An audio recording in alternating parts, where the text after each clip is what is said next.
morning, guys. We're into our top 64 today. One second. We're into our top 64 today, and I'm so excited. I was not doing makeup. That we're gonna get to chat with my co-caster today, JakeGearhart. JakeGearhart is a professional Pokemon the card game player, the physical card game, though many of us mobile gamers may not know what it feels like to hold the physical cards in hand. And so I'm really excited that we have Jake on. He has a pretty popular Twitter where he talks about all his takes, critiques on the physical card game, and different ideas on how to make the game better. And a lot of people think of him and his takes super highly, so I'm so excited to get his opinion on Pocket. As Pocket came out, he also started playing a good amount of Pocket, had some positive reviews as well, and so I can't wait to chat with him about the physical card game, the mobile game, maybe some different things in between them, and get to play or get to watch these fantastic games. Jake, is there anything else you would like to introduce yourself as today? I think that pretty much summed it up. Yeah, I'm Jake, for anyone who hasn't seen me before. Yeah, I've been playing the physical card game since 2013, so it's been a while, sort of on and off. But yeah, I've been to the World Championships a few times, and yeah, I'm a big fan of TCG Pocket. I really like the game design direction behind it, and yeah, I'm sure we'll talk a lot more about that throughout the day. Yeah, I think there's some really cool decisions they've made. Jake and I were talking about it briefly before, but I really do think this game is really positive, both even for the physical card game, and that they're going to work great together coming into the future. A lot of times that physical card game can be pretty complicated after almost 20 years of it being played. I mean, you've played 12 yourself, and mechanics are always being added, so it could be harder to understand the game. But with Pocket, a lot of players are starting to get that understanding. I think Jake might have a better way to put it than I did, because I thought it was really great how you were saying it earlier. Yeah, so I think there's very small differences between Pocket and the physical card game. Like most of the rule changes from the main card game, like you can only have a 20 card deck versus 60 cards, which we can have in the physical card game, and sort of the other rules with the prize points versus prize cards and the number you need to win. They're all kind of geared towards making the game fun in shorter amounts of time, so 10, 15-minute increments, whereas the physical card game is really a better experience if you have 30 to 40 minutes of playing. And so I think Pocket has done a really great job at making the rules just different enough to make it so that that experience of a faster game is equally as fun, and it allows us to do sort of these huge tournaments where in best of 3, which is great. Yeah, though, it's really nice to be able to do these online tournaments, BO3, and not have. I mean, I absolutely love the regionals. I'm going to say this real quick. I think that's like one of the best parts of the Pokemon things. So if anybody's ever interested in going to regionals, yes, go to one. The community, I mean, it's all the different Pokemon games, and the community is just fantastic. I absolutely love it, and I think that it's like one of the highlights to me about the game is like the social aspect of those regionals. But you're there from 8 a.m. sometimes to 10 to 11 p.m. I feel like people. I think it's actually really funny. People will be like, when is the next round going? You're 2 minutes over time. And I'm like, buddy, if you're at a regionals, we go 30 minutes over time sometimes. like, calm down a little bit. But yeah, I think there's a huge difference in like how long the games take. And I think it's really nice, especially for getting new players into the game and start getting them to understand it. Yeah, and some of like those main differences, like you're saying, those differences, bench space, card space, even having to pull cards out of your deck for those prizes instead of points. But it's simple enough between the two that it really does help it out. So with that being said, what is your favorite deck currently in the meta, or even just your favorite deck that you've played thus far? Yeah, I really love the Darkrai Magnezone deck. It reminds me a lot of some of the more complicated decks in the main game, just as far as thinking ahead and like planning ahead in different turns. I love Stage 2 Pokemon in general. I'm a big like setup deck fan, Mm-hmm. so I really like the idea of sitting behind the Druddigon, damaging your opponent with the Darkrai, and then weaving in the Magnezone to mess up your opponent's prize point race. And yeah, I love that deck. And I think some of the other decks are a lot of fun right now as well. In general, I like the Stage 2 decks, like this new Mm-hmm. Gallade Hitmonchan deck or Hitmonlee deck. That's a lot of fun when I've played those games. A bit more of an aggressive one, for sure. I think any of the setup decks are fun. Yeah, Glade, I think that your point about actually getting to control the prize, or in this game, I guess the point race, with Magnezone and Darkrai is a fantastic point. I played Gardevoir. That was my like really only deck that I've ever played that you really got to control that. And it was really nice to be like, I'm going to slow it down the game, give you one pointers, or when I need to, I do have that two pointer. But I did hear a lot of comparisons about like the Magnezone Darkrai deck or even the Greninja version of that being really similar to some of those games back in, I think it was like 2015 that people always talk really highly of. So I'm glad that you liked that deck as well. Yeah, there's a lot of good history in the physical card game, and lots of comparisons to make with some of the decks that we're seeing right now, especially this new Arceus Dialga deck, with the healing shaman and all those effects. There's a lot of similarities to draw with some of the tankier big basic decks that we've seen throughout the history of the physical card game. And so it's cool to see Pocket kind of get its first like mid-range deck, is like a term that Magic the Gathering card game players use a lot of the time, where it's like slow hits, chip damage, and you're trying to heal, make sure that you're never getting one shot. I like the gameplay from that too. Yeah, it's a great point. I never really like put that together, like the mid-range deck that Arceus Dialga really is. In my head, I saw a lot. I remember when I posted about it week one of this new set, everyone was just like PTSD, Arceus Dialga, Palkia. Did they make ADP in Pocket? What's happening? But you're right. It really is a really nice mid range deck. There's a good amount of like skill expression and trying to make sure you don't get one shot. Trying to do that chip damage in so that when your attacker does come up, you can one shot, and things like that. And surprisingly enough, even though I would say it's probably one of the strongest decks in the meta, it's not our biggest meta share today for our top 64. Um, I've been told that I'm supposed to ask you about your thoughts on taking extra prizes and what you think about that coming into Pocket, which I don't want to see. I'm going to say that real quick. I am not a fan of this idea, but I have been told to ask you this question by my head judge. Yeah, I'm not a fan of anything that would speed up the game in terms of the number of turns you need to play a game. I really like how Pocket is the way they've kept all the skill expression is just by making the turns individually shorter. And I Mm-hmm. think even Pocket does a better job at making the game length long enough. The physical card game has had some issues with turns getting really long Oh, yeah. and making the games last a while, but it's like one turn is like 10% of the game time wise, because yeah, they're just so long turns. But Pocket, yeah, I really love the way that you're kind of just doing the once per turn supporter, once per turn attack, energy attachment, and then passing over to your opponent. So there's a lot of back and forth. And I think taking extra prize cards kind of removes that a little bit, ending the game in a shorter number of turns. I think it would be cool to have as like a gimmick. Maybe it does like an attack that does like 10 damage, and you take an extra prize card, could be okay, or take an extra prize point. Even on like a stage 1 or stage 2 maybe, so that you have to like kind of balance chip damaging your opponent first. But anything that can one hit knockout and take extra prize points, that would be, yeah, a little bit too much, I think. Yeah, I do think that's true. Sometimes I do want, if I'm being honest, like, oh my god, I'm trying to remember what the tool used to be called. It was like something medallion that would decrease the prizing that you gave. I want Yeah, that. there's I want that in my game.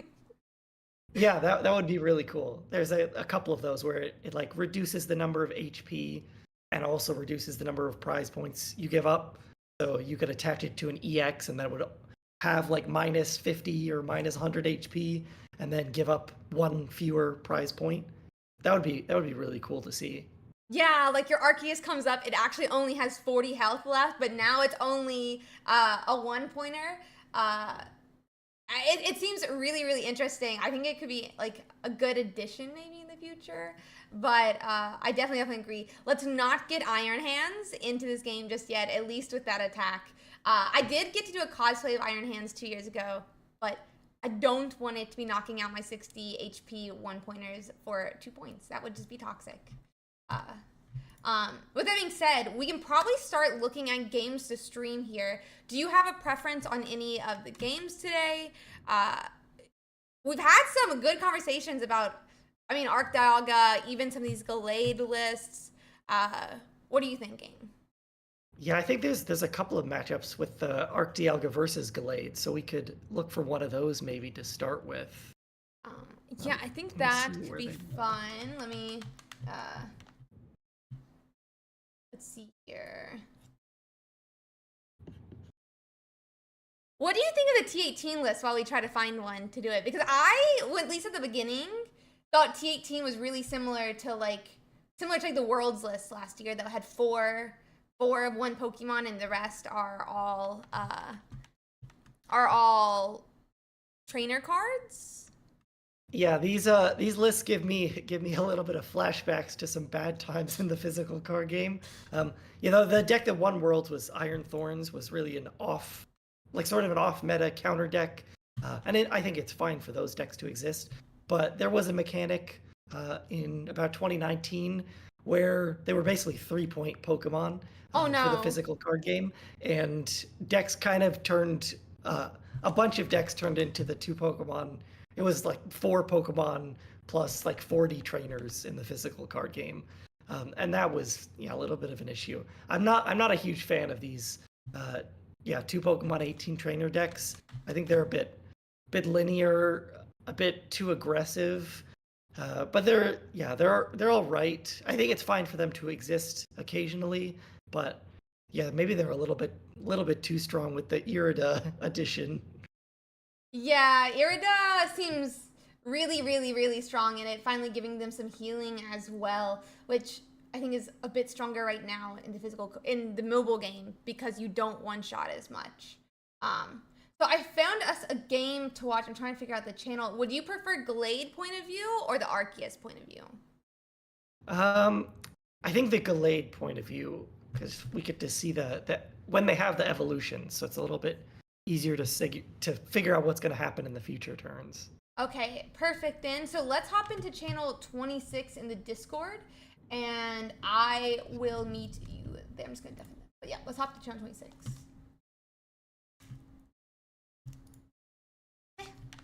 Just getting into. One second, I'm gonna tell him to oh, okay, you got the indefinite muted. There. Cool, yeah. Yep. Just getting their Messing game with up. Settings. It's got loud music, but we'll get there in a second. I think there's some issues.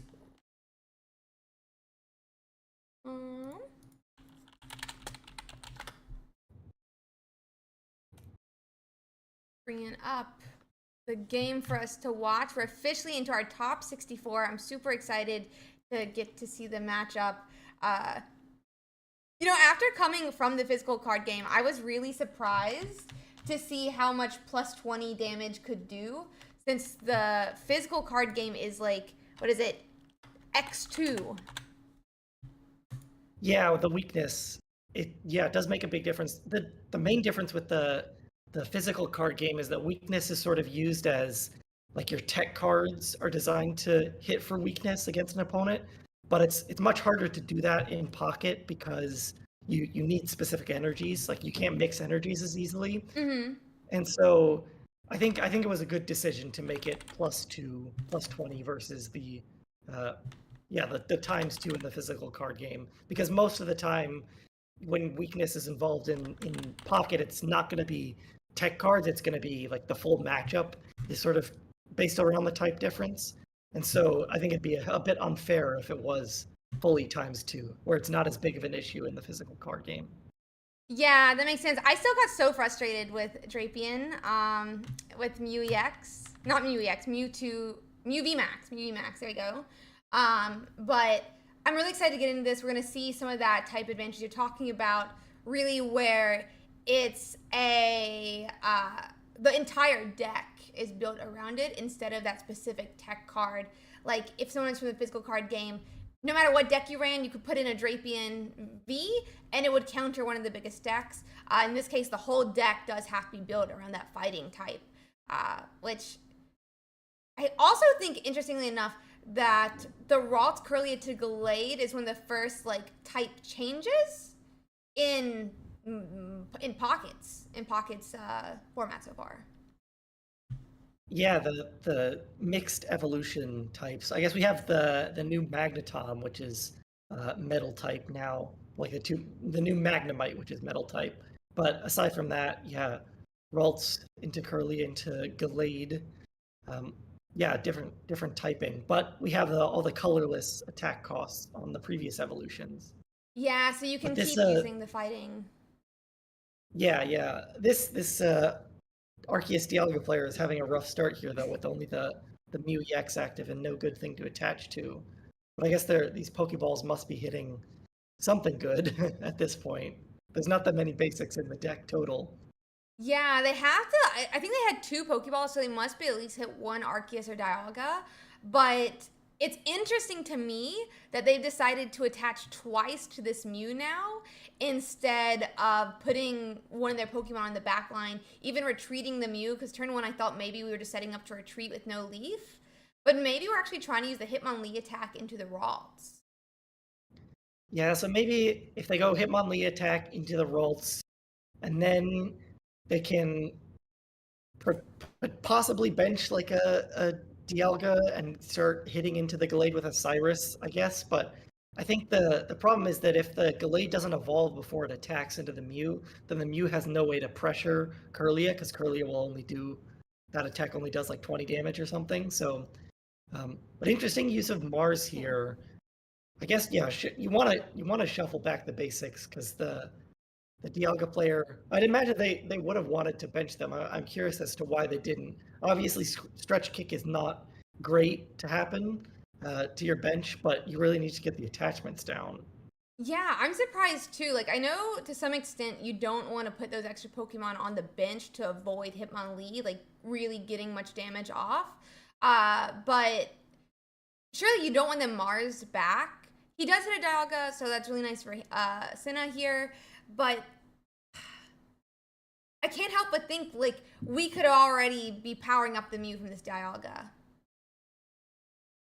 Yeah, I think it would have been maybe a more efficient use of resources. It's possible though that they Pokeballed it to like double Arceus, and then maybe you really don't want either of them, or the Shaman. But I think the Shaman would have been fine to bench here. And But either way, this Gallade player does not have access to a Curlia, which is really unfortunate for them. At least they'll be able to get in a stretch kick this turn, but they will be behind on energy attachments after that. yeah, that's gonna be a huge problem though. If he actually decides to put that Hitmonlee up, then Ralts is only 2 attacks from getting knocked out. And even if we find Curlia near that last turn, it's gonna be in range of a lot. Wait, because 3 stretch kicks puts it a Glade at 90, 80? Yeah, that's 70 plus 20 for each of them, Yeah, each so energy. I mean, I think then Dialga can still take it out with that number of turns to pass. I think we'd be up to 4 energies. And even then, Mew obviously can use its own attack against it if they do knock out the Dialga instead. Yeah. So the Mew can genome hacking a couple times on this rolls. I guess it does put on a lot of pressure for this next turn to find a Curlia or a Giant Cape maybe. I have to check out the list to see if they play it. Yeah, still no unfortunately, no Curlia. Curlia off the top. Yeah, this is seeming to work out well for the Dialga player. This kind of odd line where you go in with the Mew EX to start off the game with. Maybe it would have been better to leave the Ralts active then on this turn rather than going with the teleport, because yeah, now you are able to get more stretch kicks out, but the Mew can start sniping on the back. Yeah, I completely agree. I almost feel like keeping that Ralts in the active spot was important. Uh, just because Mew's not going to copy teleport. Looks like we may have a retreat from the Mew this turn, though, to start power. Oh, nope. Energy went on to Arceus. I thought for sure we'd see a retreat from Mew. But I guess because Ralts is at 30, we're just going to want to finish off the Ralts and say, no, Wasi, you do have to find another one. I'm not letting it survive. Yeah, I think this was a smart choice from the Dialga player. If they can prevent a Gallade from ever coming into play, that's huge for them. Yeah, and oh my And now once gosh. this second Ralts comes down, they can go for the stretch kick, and then it becomes Cyrusable, so they only need to find one Cyrus to be able to bring it up. Very true, very true. I'm gonna double check Cinna's list here. So we're running one Cyrus, one Sabrina right now. And then we use our Mars. There's two giant capes. One's been used now as well. Oh, and we're gonna use Sabrina. I am not sure about this Dialga because I guess he's 10 health more. He potioned. I didn't think about that. But yeah, Marshadow just swings for 100 here. We do get what we need from the. We tried to attack without attaching. But it's gonna be at 10 health. I guess I'll be able to power up Arceus. But then all the Glade's gonna need to do is knock out one Pokemon, and it's gonna finish off the match here. Yeah, I think the main benefit of this play actually is to prevent the Mew from using stretch kick. So the Marsh Auto damage is obviously very useful, and then it'll allow the Dialga to get cleaned up by a stretch kick later in the game. So yeah, the Gallade player has a very clear route to winning, to taking their 3 points in this game.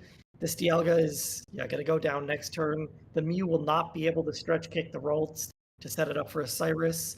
So the Gallade will come into play safely.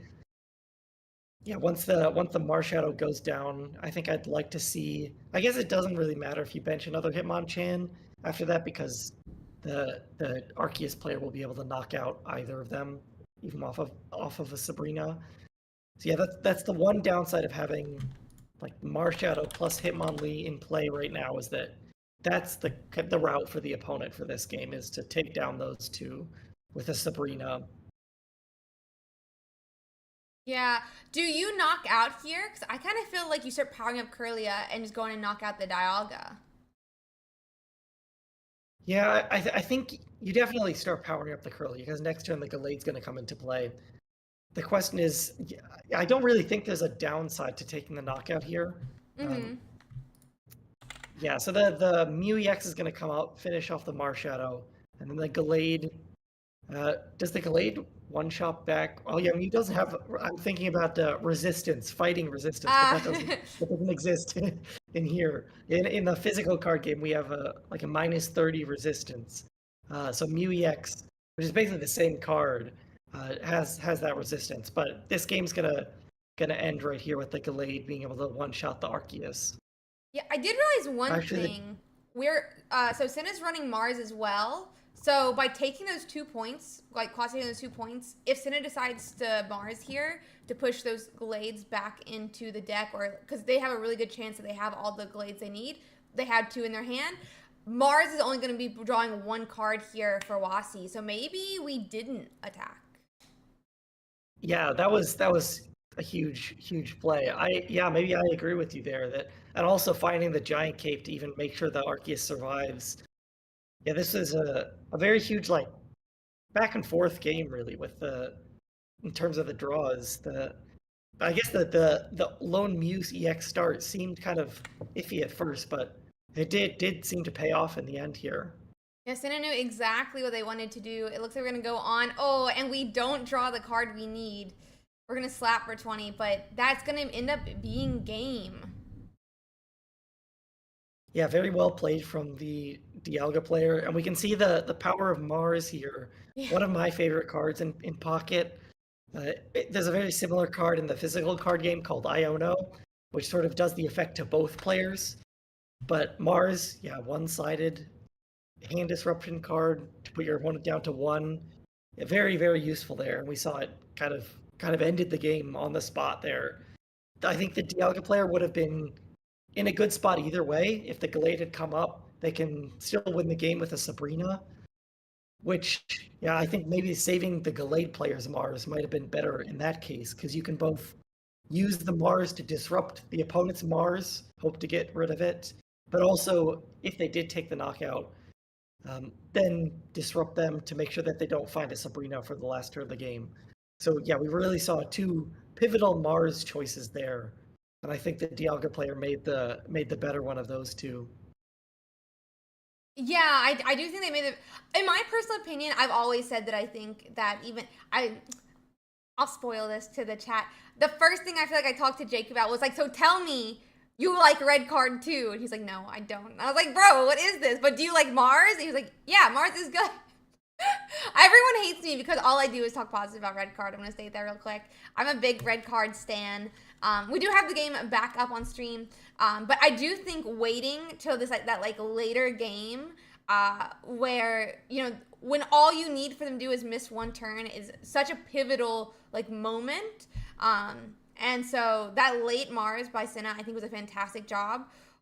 Wasi obviously did want to put those basics back into their deck, and now we have an early Mars regardless, so who cares? But really early Mars there.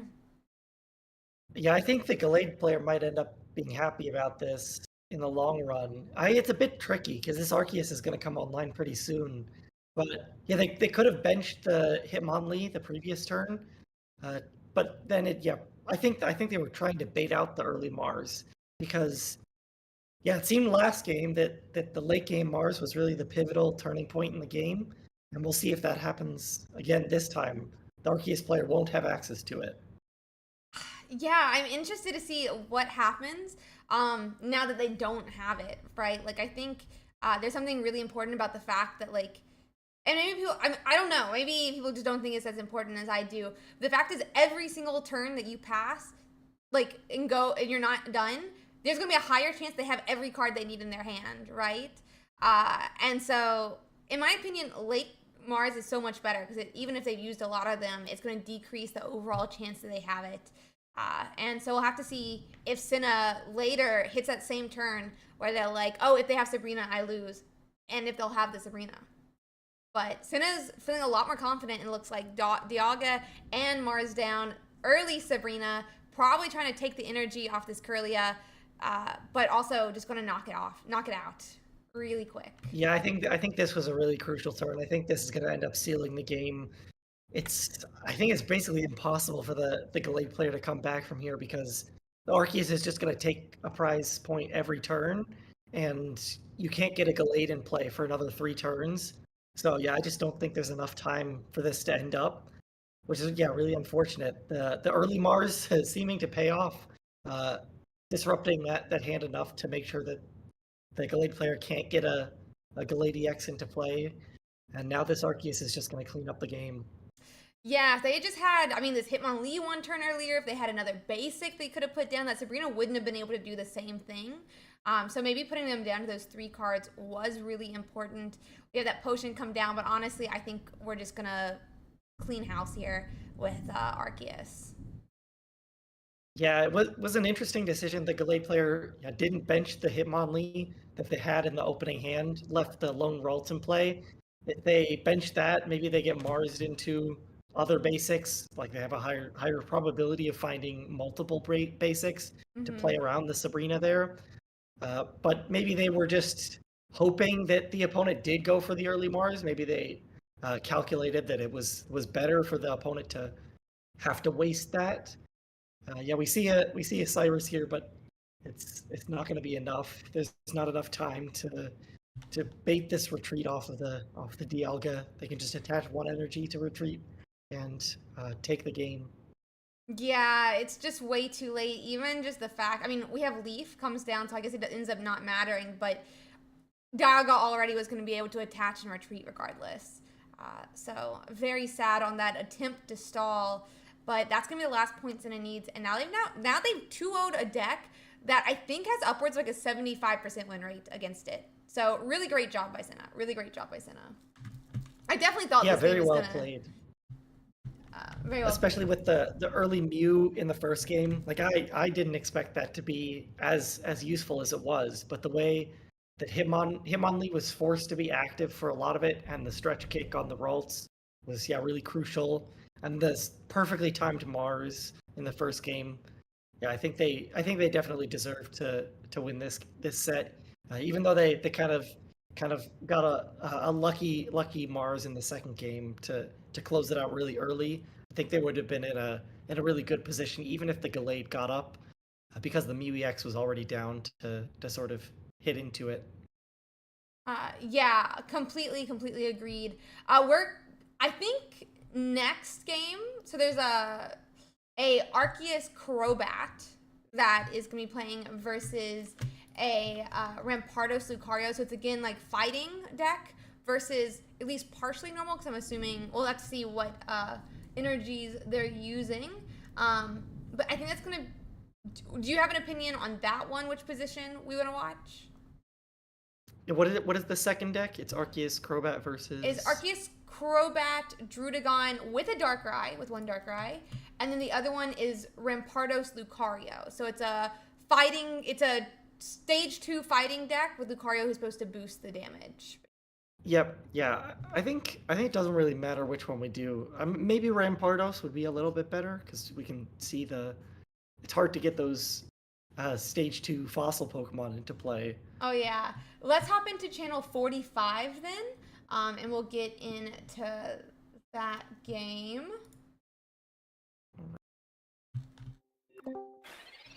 Okay. I'm gonna get it up as quickly as possible here. Do you want to give them an idea about what's happening on stream?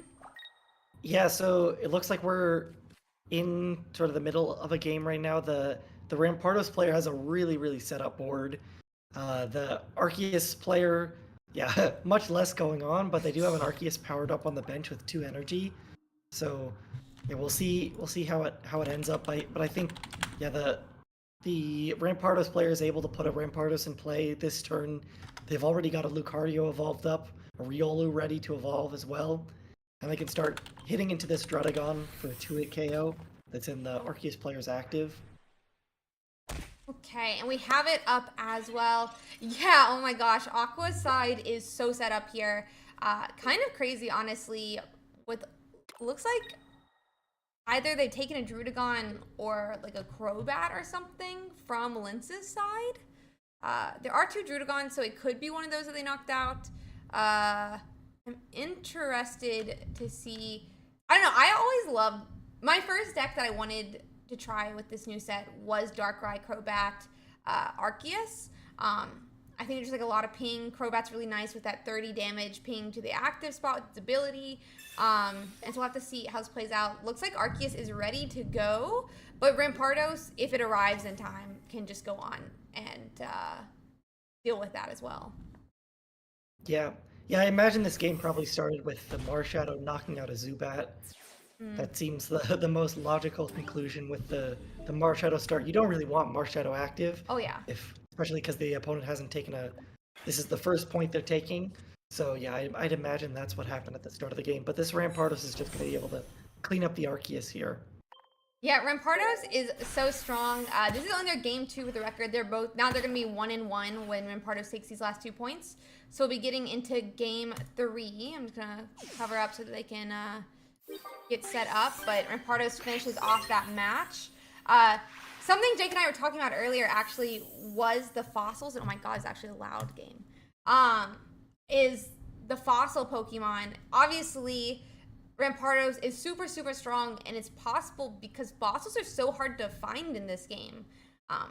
I was telling him about my earlier times. I think it was with Raven, where I was like, yeah, there's this card called Arven, and Arven can find items. Which do fossils actually count as an item? They're an item, right?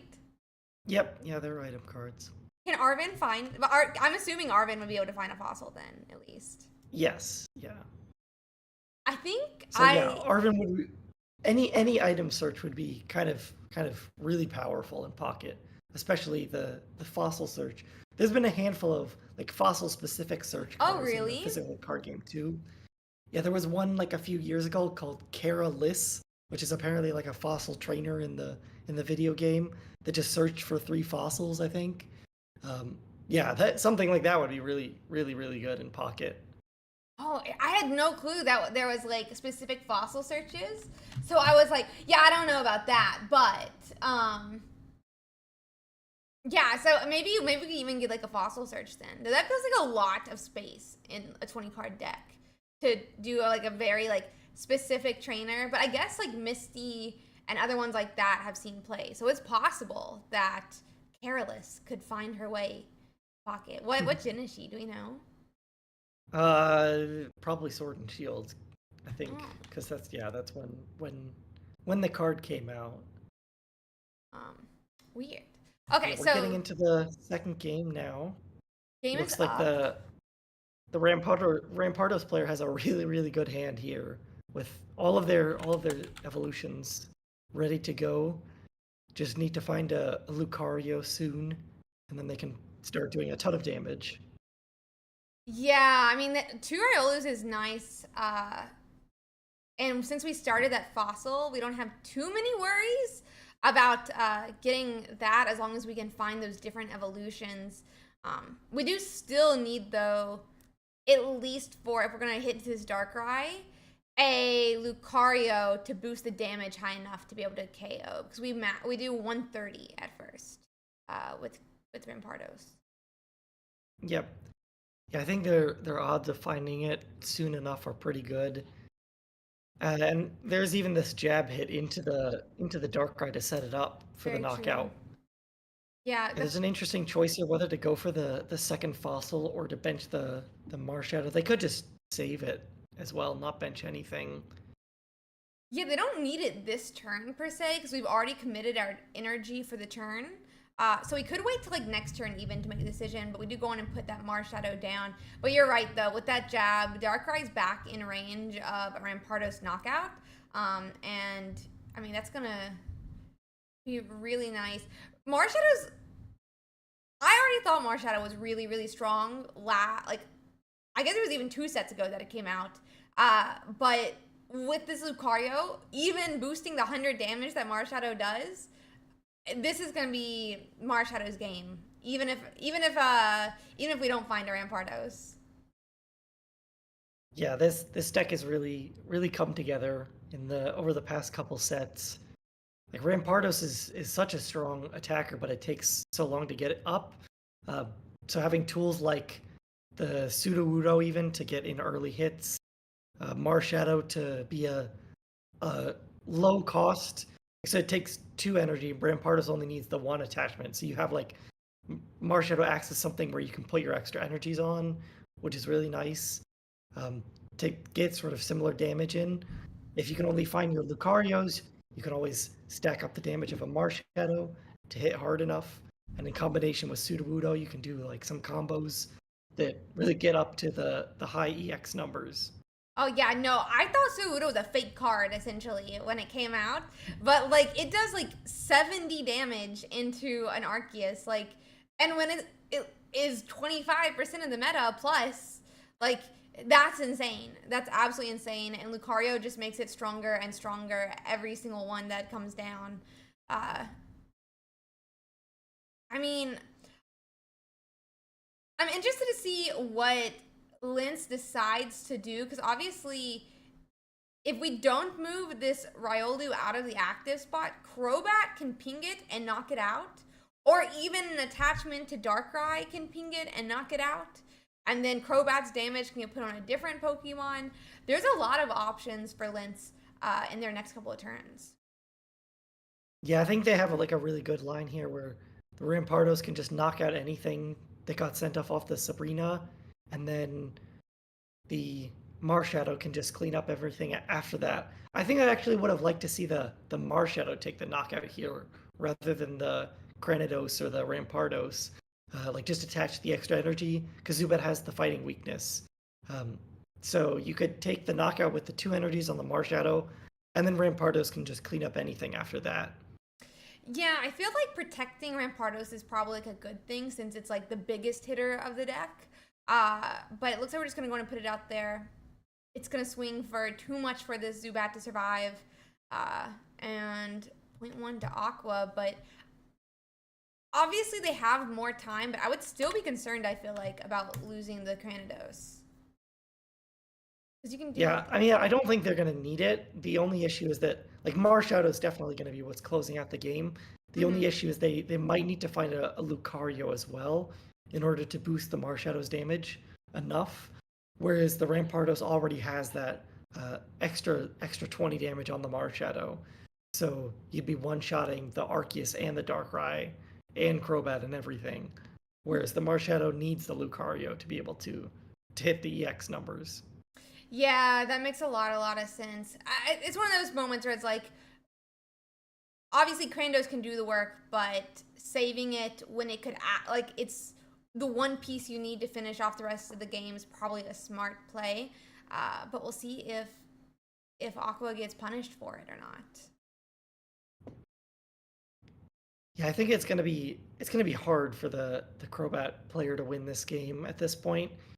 It only takes just a top deck of a Lucario, and the Crobat player also needs to find a way to heal this Darkrai or give it some extra HP because the Marshadow is just going to be able to knock it out since it's already taken 40 damage.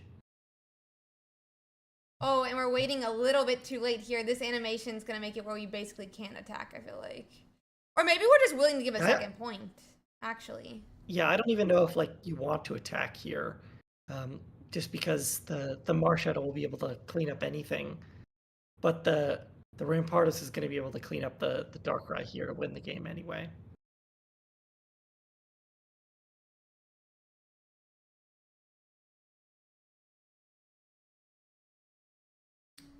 Okay, so yeah, we're going to go in and knock out the Darkrai, like you said, and that's just going to finish off game 3. Aqua takes the match, and they'll be going into top 32. Okay, let's see if there's any... Ooh, I have a couple games still going in.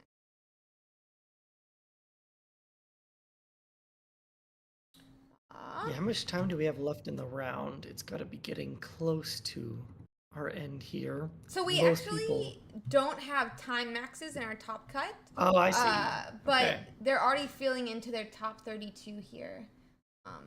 Let's see. That one's going to finish up. We'll just watch that. And then... It looks like a second game just finished between a Arc Dialga and an Arc Dialga.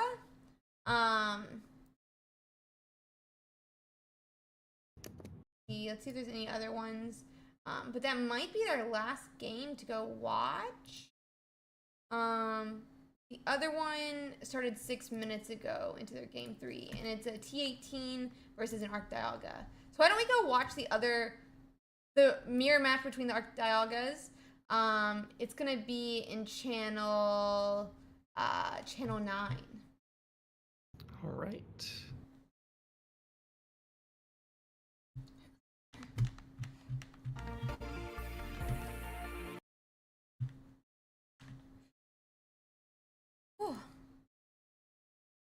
Yeah, we're just getting into the game here. Nothing too much has happened yet. No attachments down even.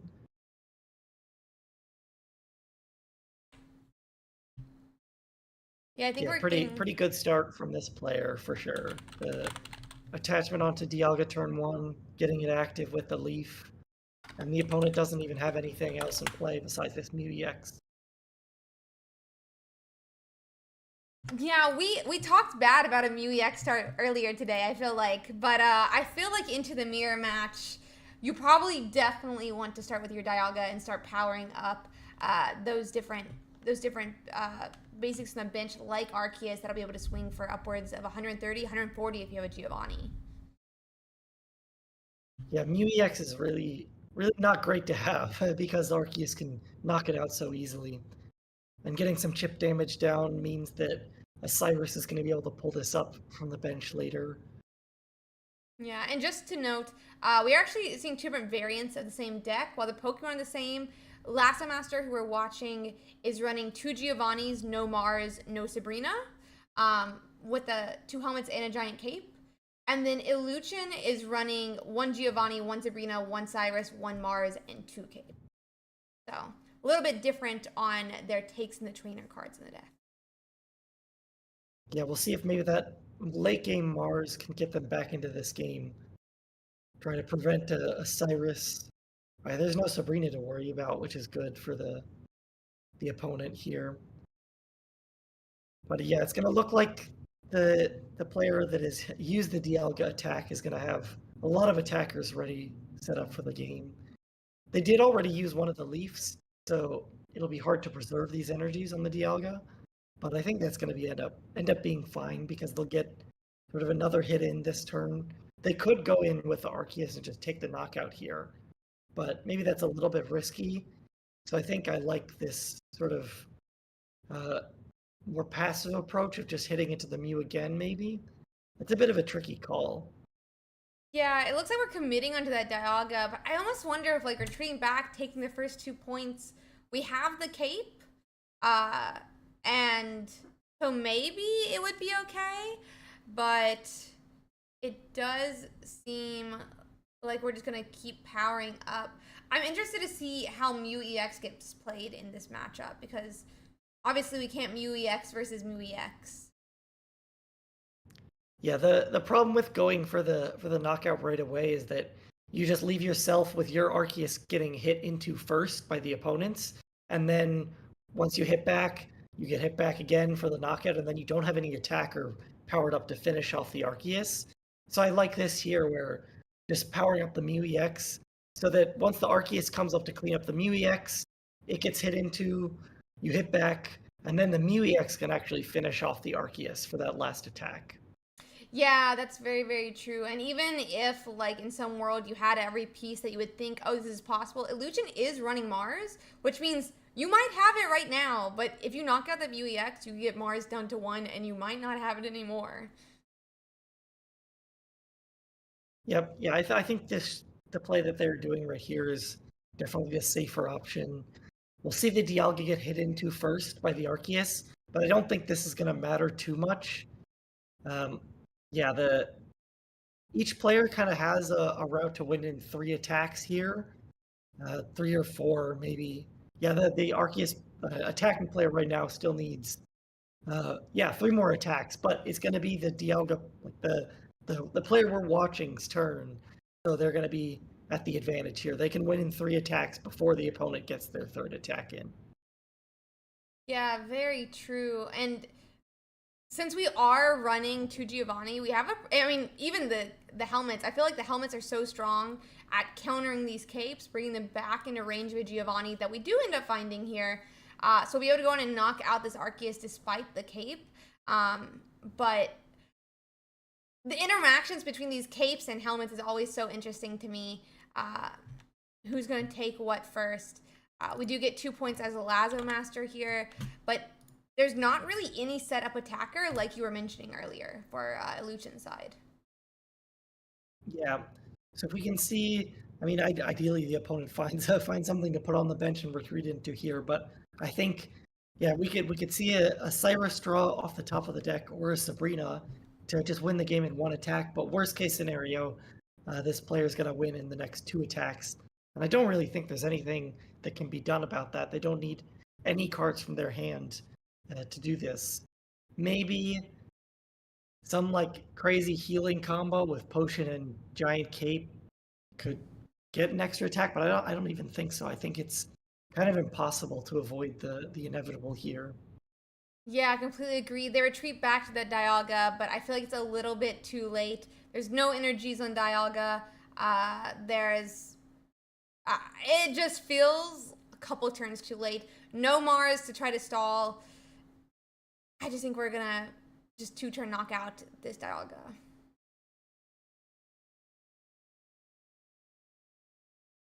Yeah, there's no needed cards from the hand. Everything's going to be able to kill here. The opponent could maybe find a leaf and retreat into another Arceus or Dialga, but that's just going to delay the inevitable. There's really nothing here. At least I can't think of anything. If someone in chat knows, maybe they can prove us wrong here. Always happy to be proven wrong by chat, but I definitely agree. Potion comes down, not really gonna do much. There's 2 energies on Dialga, like... Yep, gonna retreat and attack. We don't even need Leaf to retreat here. We just retreat and attack. And 70 health is not gonna be enough. We can honestly go to either. Looks like we are gonna go to the Mew EX, actually. And we're just sealing the deal. Game's over. Yeah, the Mew EX copy Dialga attacking here. There's one possibility for a misclick here, but it doesn't happen, so... He could have lost internet. You never know. But yeah. Maybe going for the Arceus was the better play then, because you need fewer actions, less chance for a misclick. Exactly. But yeah, it doesn't really matter here. I'd like to see if I don't know. I think sometimes the game is a little bit silly. Like the AI when you're like running the solo battles can be a little silly with like the effects. Like I feel like it doesn't run effects very well. So like it never Moltres attacks. Like never uses the first Moltres attack. I wonder how Arc Dialga would go with that because it seems like a very straightforward one, but it feels like AI would still mess it up. Yeah, maybe it's the fact that the Moltres doesn't do any damage. I bet it would still use Dialga's first attack because it's doing 30. True. Yeah, the AI probably just doesn't know about the no damaging attacks. Yeah, the no damage strat's too big for little AI.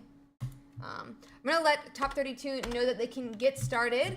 I'm gonna bring up the meta breakdown of our top 32 just so that everyone can see it while those games get started. Let me just update that. I'll bring that up. Do we have any opinions on this one? There are still a couple Darkrai Weaviles, Darkrai Arceuses left. Looks like a couple... Wait, did our Gyarados Palkia Origin go down? That's an interesting one to me. I don't really understand how it works, but I assume it's just similar to the normal Palkia. Looks like Gyarados did go down. But we have a couple Palkias still going, a couple... Well, one T18 still running, which is actually the worst run so far by T18s, I feel like, in a while. Normally we have a couple even almost up into our top 4. Any preference on the game? I think we should, if we can, we should try the Darkrai Weavile versus Palkia Manaphy, because those decks are the only ones of those archetypes left in. So if we don't feature them now, they'll never get a chance. I don't know what table that is. Let's see. Perfect. Yeah, it looks like it's gonna be. I'm so confused. I think it's gonna be 50. Wait, do you have a preference on which point of view? I should ask that first.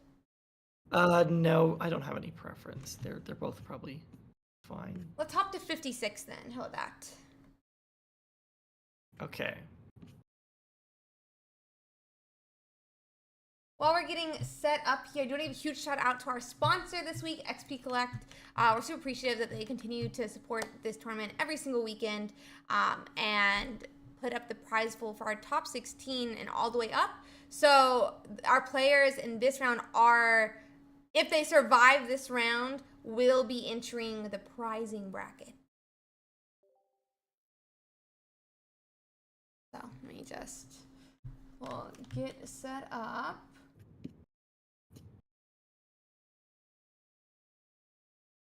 Yeah, the prizing is pretty substantial for this tournament, especially for first place.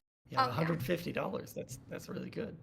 Yeah, it's pretty good for like a budding competitive scene. They've been really awesome in supporting us since week 1, when obviously you don't really know how a game's going to turn out, how the competitive scene's going to turn out. But I think the community's been, really supportive of the competitive scene.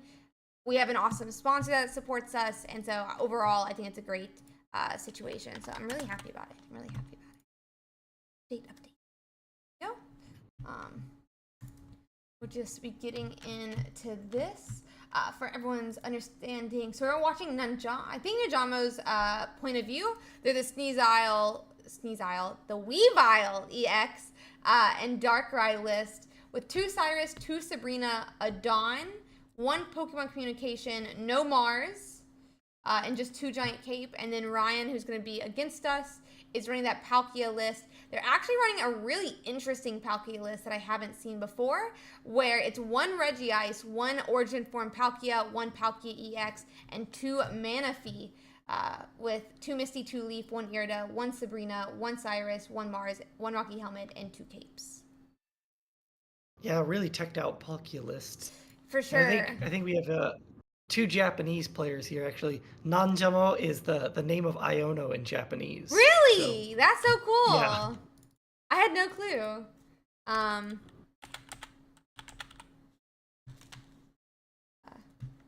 So yeah, we'll see how this start goes. If there's a Sneasel top deck here, that would be really good for the Darkrai Weavile player. That is a Pokeball. That's pretty good. Yeah, they can try and get a Sneasel out here and then go for the combo play, but unfortunately, that hit a Darkrai, so they can't get the turn 2 Dawn Weavile combo, which would have been really, really effective here. For sure. It would have been really, really nice. But we had 2 Darkrai. One thing to note with Darkrai, just for viewers, so Darkrai's ability is that when you attach a dark energy to it, it deals 20 damage to the active spot. So essentially, if you power up a Darkrai, you don't retreat your active Pokemon, it effectively is doing 140 damage by its first attack. So, could knock out this Palkia Origin if we don't find one of those leafs that Ryan has. Yep. So I think it's all going to come down to this, like, if the opponent can get the Manaphy attack off here, that would be really, really strong. A great way to start the game. But they need a Leaf and a Manaphy here, and ideally something to get that second energy on. So it is a lot, considering we started with the Palkia, but those 2 Pokeballs might be able to get us there. But yeah, with that attachment coming down onto the Origin Form Palkia, we're probably not going to see that anytime soon. Yeah, Sneasel's a little bit late as well, and it looks like we're just going to attach our Darkrai on the bench. So we'll have to get out here, but... Yeah, I think I'd like to see the Leaf play to retreat into the Sneasel here to get that active this turn. I guess you can just save it for next turn. We don't need the Dawn anymore. So that's fair. So maybe this is the safer option. Because using your Leafs always risks getting Sabrina later or Cyrus into a spot where you can't move anything. Yeah, that's like definitely the concern. If you burn those resources too early, you don't have them when you really need them. And really right now, Sneasel is pretty safe. Origin Palkia can't attack. I think there is a Misty in Ryan's list. 2 Misties in Ryan's list, though. So there is always, I guess, that type of fear that Misty could hit heads here. Yeah, we saw the professor's research, though, and there is no X speed in the list, which means that Manaphy is definitely not going to be attacking here. In fact, nothing is going to be able to attack this turn, unfortunately. At least they've dodged the turn 2 Weavile Dawn combo, which could have definitely happened. We were pretty likely to hit it with that Pokeball.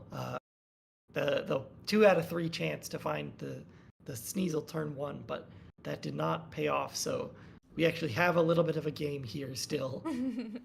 Yeah, a tiny bit.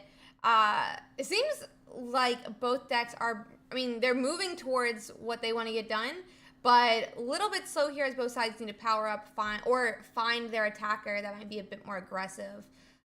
Serena's not going to do anything this turn, but Weavile shall appear. Do we have a Leaf to get us back to it? Because that can do some early, 70 damage with... Oh, we're not doing that. Yeah, they're just going for the attachment on the Darkrai, which I think it's fine, because you're going to be knocking out this Palkia anyway right away on the next turn with the Darkrai, and maybe saving the Weavile for later is a good idea. I'm not sure though. It is an interesting decision.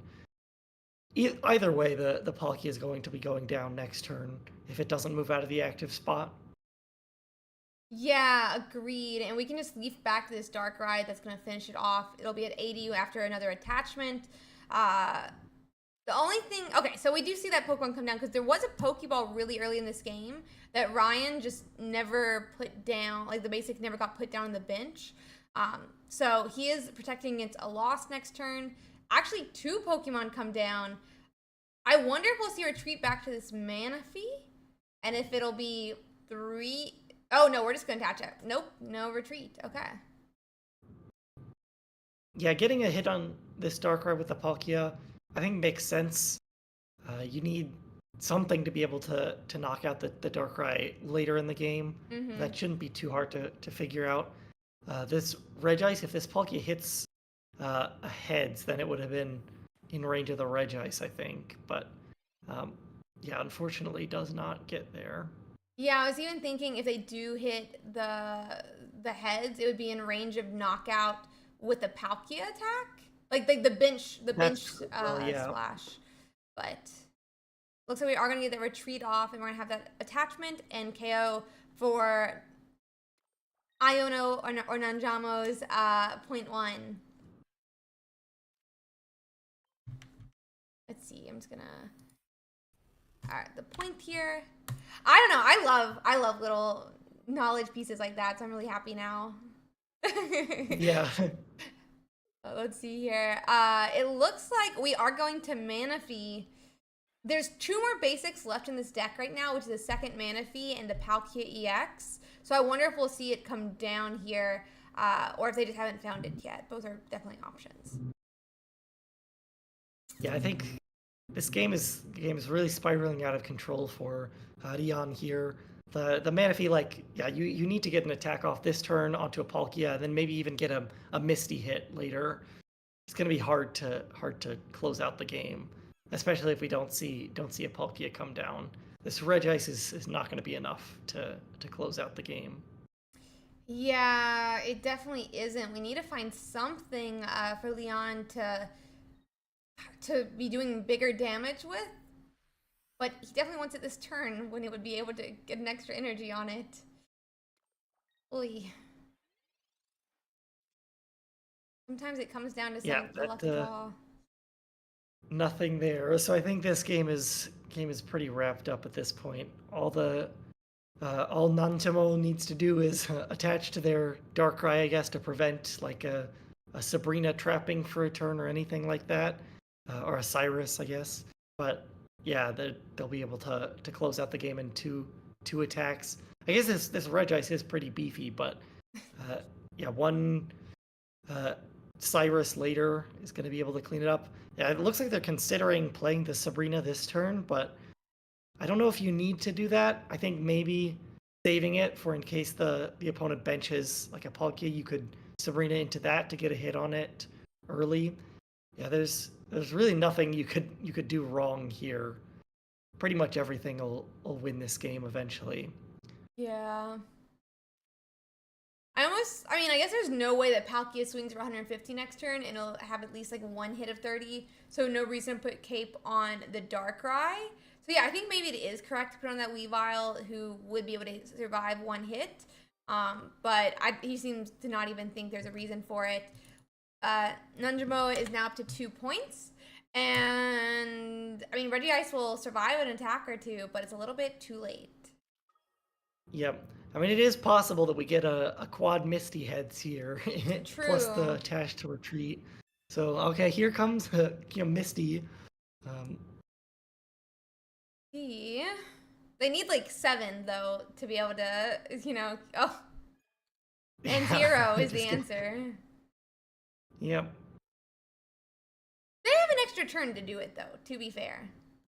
They have an extra turn. Yeah. We'll see the Misty next turn will make up for this one. Exactly. We'll just hit 7 next turn, and then we can back-to-back swing. Game over. I hope that doesn't happen, though, because sometimes I say that, and then it happens immediately after, so knock on wood. Knock on wood. Yeah, so this is actually an interesting turn here, whether or not you play the Sabrina now. I think saving it is better because like the Orion would need to bench like another Palkia to survive like a Sabrina next turn. because the Regice will go to the bench, Palkia will come active, and then you need something else to survive a Sabrina, and the only thing that can do that is another Palkia. Well, I guess they don't even play it. It's only one Palkia EX, one Origin Form Palkia, and one Regice in this list. So yeah, Sabrina is guaranteed to win the game during the next turn. Yeah, that makes a lot of sense. So waiting does sound like the correct play. Yeah, I think I'd even like to see the Leaf getting burned here, because the opponent, yeah, does play one Mars. So yeah, playing the Pokecom to get the Sneasel onto the bench this turn, also burning the Leaf. I guess they're gonna retreat anyway, so that makes sense. But either way, just to get it out of there, because you just want to draw Sabrina, and that'll be the game on the next turn. Yeah, I feel like it doesn't get talked about as much anymore now that like it can be hit or miss if somebody's running Mars, but burning some of those cards that you don't actually think you're going to need late game, like much earlier than you normally would, is really helpful when you're going against someone playing Mars. Thinning is winning is what we say in the physical card game, and it can be the case for this as well. It can be the case for this as well. Yep, they've got, looks like 2 cards in hand plus 8 cards in deck, and there are 2 Sabrina plus 2 Cyrus in this list. So yeah, that's four cards out of 10, and you're drawing 2. That's pretty good odds. Let me see if I can actually calculate the full odds. Like 2 out of 10, yeah, there's an and then equation to do it. But 2 out of 9. Yes, there we drew the Sabrina. So yeah. Let's go. Oh, it's only 1 card. Oh, I guess you would have drawn the second. Yeah, still. Yeah, you drew 2. Yeah. It's 10 cards, 4, and you're drawing 2. I think it's 16 divided by 90 is the answer. It's actually like a little bit more complicated than that. There's a whole formula. It's called the hypergeometric distribution. But the odds were to draw greater than 1. It looks like about 2/3. Greater than or equal to 1 is 2/3. So yeah, 66% chance to win, which was pretty good odds off that Sabrina. And obviously, if they hadn't burned the Pokemon communication and the Pokemon communication plus benching the Sneasel plus also playing the Leaf, then they would have only had a 53% chance to win. So really, yeah, thinning is winning. That made a big difference there. 13% is a huge amount when you only get 1 turn, or potentially 1 turn. So yeah. They're getting into their game 2. We're just gonna get our screen reset up. Yeah, the thing I always forget about when I'm like doing the hypergeometric calculation in my head is that you don't only calculate what are the odds of hitting 1, you're calculating the odds of 1 or more. So you also have to do like if you hit 2, things like that. Yep. That's the part that I forget. I think it's really funny though, because when you Google it, it's really, or the more difficult calculators come up if you type in hypergeometric calculator. But if you Google magic deck calculator, it pops up the most simplified ones possible. Oh, interesting. I didn't know about this. Yeah, it's annoying because there's not any for Pokemon. Like, what do you mean? We do more thinning than Magic does. What? Yeah. Like, hello? But yeah, if you just type in magic calculator, magic deck calculator, it's so much easier. Yeah. They just ask for 3 things instead of some of them ask for a lot more. Yep. Let's see here. So we have a Darkrai start again on Anjano's side. A little bit concerned. That means not concerned, since it's not actually a big deal. But yeah, we were doing including the hard draw. Sure, that's why we were doing 2. That's why we were doing 2 draws, because you got 1 off Mars and then 1 off your hard draw. So that's what we were looking at. Yeah, probability math is wild and agreed. Especially if you compared it then to what were the odds that they had Sabrina in hand just from hard drawing or professors researching the whole game. Or the odds that it gets really complicated. It gets really complicated after a while. And then that's where a lot of the skill in Pocket comes from, especially in the main game as well. That just these probabilities, you're not sure what is going to happen in the future, but you can do a lot to influence the amount of the likelihood of different situations happening. Yeah, the really hard part for Pokemon is you have to calculate your 7 draw that requires a basic from 60 cards, and then you have to decrease it by 6 because of the prizing. Um, so I feel like a Pokemon calculator would be even more difficult, actually. That's why they don't Yeah. have it. That's why they don't have it. Yeah, But opening hand probabilities are yeah, a real a real tricky thing, especially when you're playing when you factor in an opponent's deck as well, because the chance that they mulligan also impacts the chance that you draw certain things. I So, because you can't. get an extra card every time they don't find a basic. Yeah, I can't even imagine that. And then also in Pokemon, you have like the good mulligans, or like the good basics to draw in. Like you don't. Anyway, there's like anyway, yeah, we won't get too much into math, but there's some fun things that you get into with when you actually start mathing out different card games, especially like Pokemon that doesn't have mulligan. Like, what's the word called when you can choose to mulligan or not? I guess it's just an optional mulligan, I Oh think. yeah, like Lorcana and Magic have like optional mulligans, and Pokemon's like, nope, should have Yep. built your deck better. Yeah. um, but yeah, so I think Leon has a much better start this game, because that Manaphy in the active, we do see some really early damage into it but that Palkia EX already getting set up, I think is going to have a bit of a be a game changer for this game. Yeah, and I've been pronouncing the name with the like Japanese R sound, which is like it's a little bit of a mix between an R and an L. It's like yeah, hard to learn, but fun to say, I guess. Leon, yeah, Yeah, I was trying to figure out how to do Nanjamo it. and Leon, yeah. Yeah. It's like you put your tongue like on the roof of your mouth and flick it forwards. I support. I heard like they don't have like there was like a whole conversation when the new Pokemon game came out where it's technically her name looks like Raiko or Rico, but you don't really have an Yep. L. You don't really have an R noise in like the Japanese alphabet. If that's the correct way for me to word Yeah, it. yeah. So it'd Um, be Rico. it's like yeah exactly. I don't know how to pronounce that like RL noise. Yep. But so it's like essentially like a Liko or something like that. It's always interesting to me like when I notice that when I'm watching anime, like why doesn't the name match? Oh wait, oh wait, Yeah. But now I understand. But really interesting. I wish I was better at pronouncing it as well. So I've been like going back and forth Yeah, yeah. between Ryan and Leon.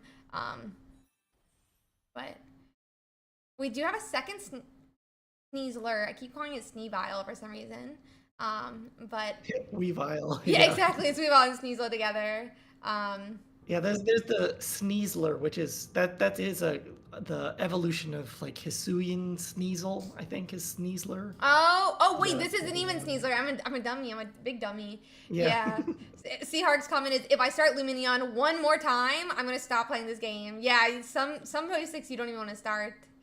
Uh, but oh, that's actually the worst card to start. LOL.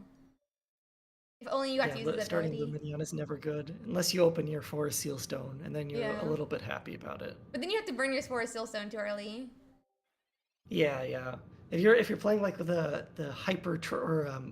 Precious Trolley, that's the card.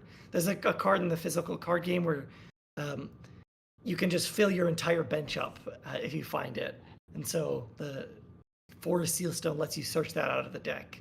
So yeah, you in some scenarios you'd be happy with the Luminion start, but most of the time, not really. Oh, that's a new card to me. Never. It must be in like the last 6-7 months.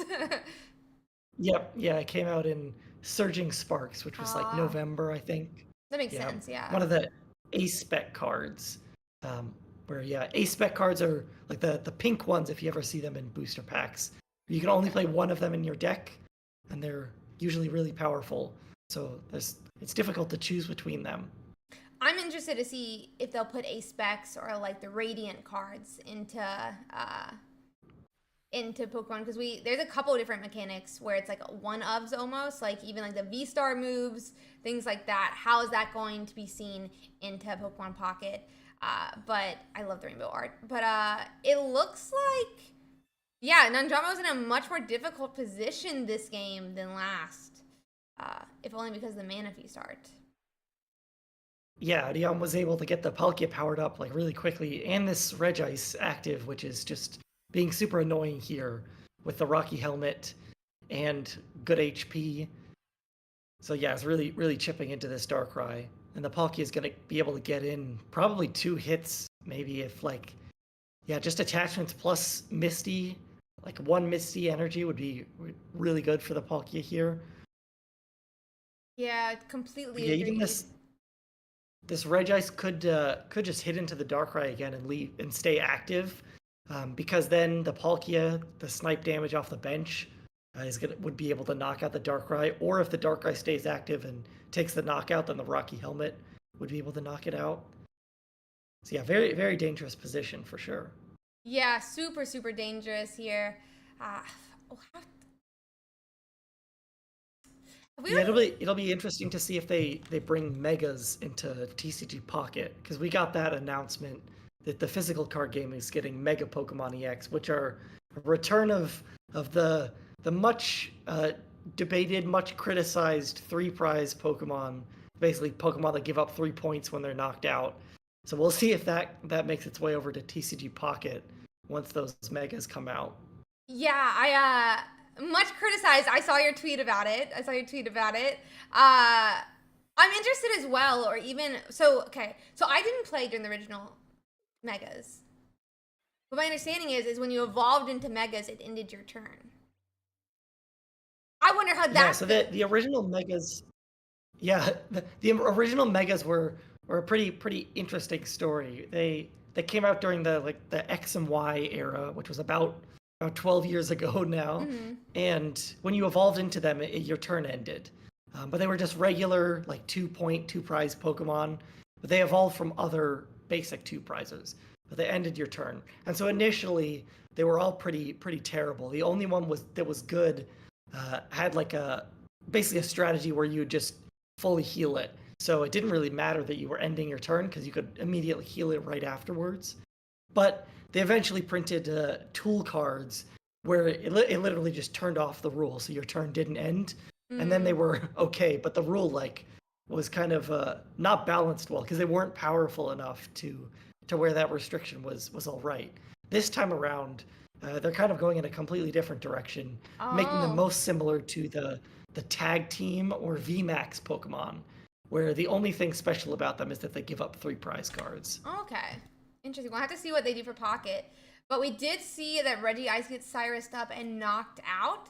And we're just going to take a second point as well with this Manaphy. However, Palkia is going to be the huge issue here because he's full health. He's going to be at 7 energies next turn, and that means he's going to do back-to-back 150 damage. Yeah, this is a very dangerous position to be in. Yeah, I guess the retreat into the Darkrai, this does kind of make sense. Just trying to get it up there to survive a little bit longer. Hmm. Yeah, I mean, So the Palkia is going to come up, and yeah, it'll have to hit twice to be able to knock out the Darkrai. But like one Sabrina would be able to push it to the bench to get the knockout. yeah, I'm checking real quick. They do have one Sabrina. They also have a Mars, to be fair, so they could bring up that other. So it's more like a two out of however many are left in Nanjamo's list or deck here. But we saw the Cyrus, so that's not completely true. They've already used that one. Question is if they. Oh, we're actually hard retreating this turn. I kind of feel like there's like some game where we just put that 7th energy on. Or maybe 6 is I enough? think you kind of need to. Oh yeah, there Oh, is that attachment there and attach. There you go. already. But I think you kind of needed to, like, yeah, you have to attack this turn. Next turn, a Sabrina or a Cyrus from Neon would win the game. And yeah, there's not too much Nanzamo could do about it. Um, yeah, we have no attack into this Palkia this turn, so Ooh. yeah, it's just gonna be a concession. Yeah. Once you get down Yeah, to that I can't think of Palkia, anything that would get there. that is definitely like the one bad thing. Or like I always thought the Weavile Darkrai deck was really strong, but it just can't put out enough damage, it feels like sometimes. Like even when you would go against like Gyarados, Gyarados 170 health. What are you doing with an 80 swing or a 70 swing that's going to deal with your Gyarados before he knocks you out? Because he's attacking for 140. And you're kind of seeing that here again. Palkia takes a lot longer to power up, but once he's there, there's nothing you can do. Yeah, the Darkrai Weavile deck has like a really strong early game, but with all of these big basic non-EX Pokemon coming into the metagame, like the Regice and the Origin Form Palkia, Druddigon, like an early 70 damage or 90 damage isn't as good as it used to be when you're not trying to knock out all these low HP basic Pokemon. Agreed. I am bringing up now, but we've got an interesting start. Maybe we'll see the fun combo. We'll have to see though what else Ninjago has. Yeah, we do have there's no Dawn in the hand. I think that's a Leaf. So yeah, unfortunately it's not possible to get the, well, I guess they're getting the energy advantage anyway, so they can have the time to attach and then attack with the Weavile on the next turn. But they really do need to find another Pokemon. Both these players would like to find more Pokemon. At least we have the Pokemon communication in hand. Oh, with that, yeah, Double Tails, that's really bad here. So even if we do find the Weavile next turn, yeah, we have to find a Darkrai as well. Yeah. Let's see if we can find it, but yeah, there's like with no damage. Always sad to see it.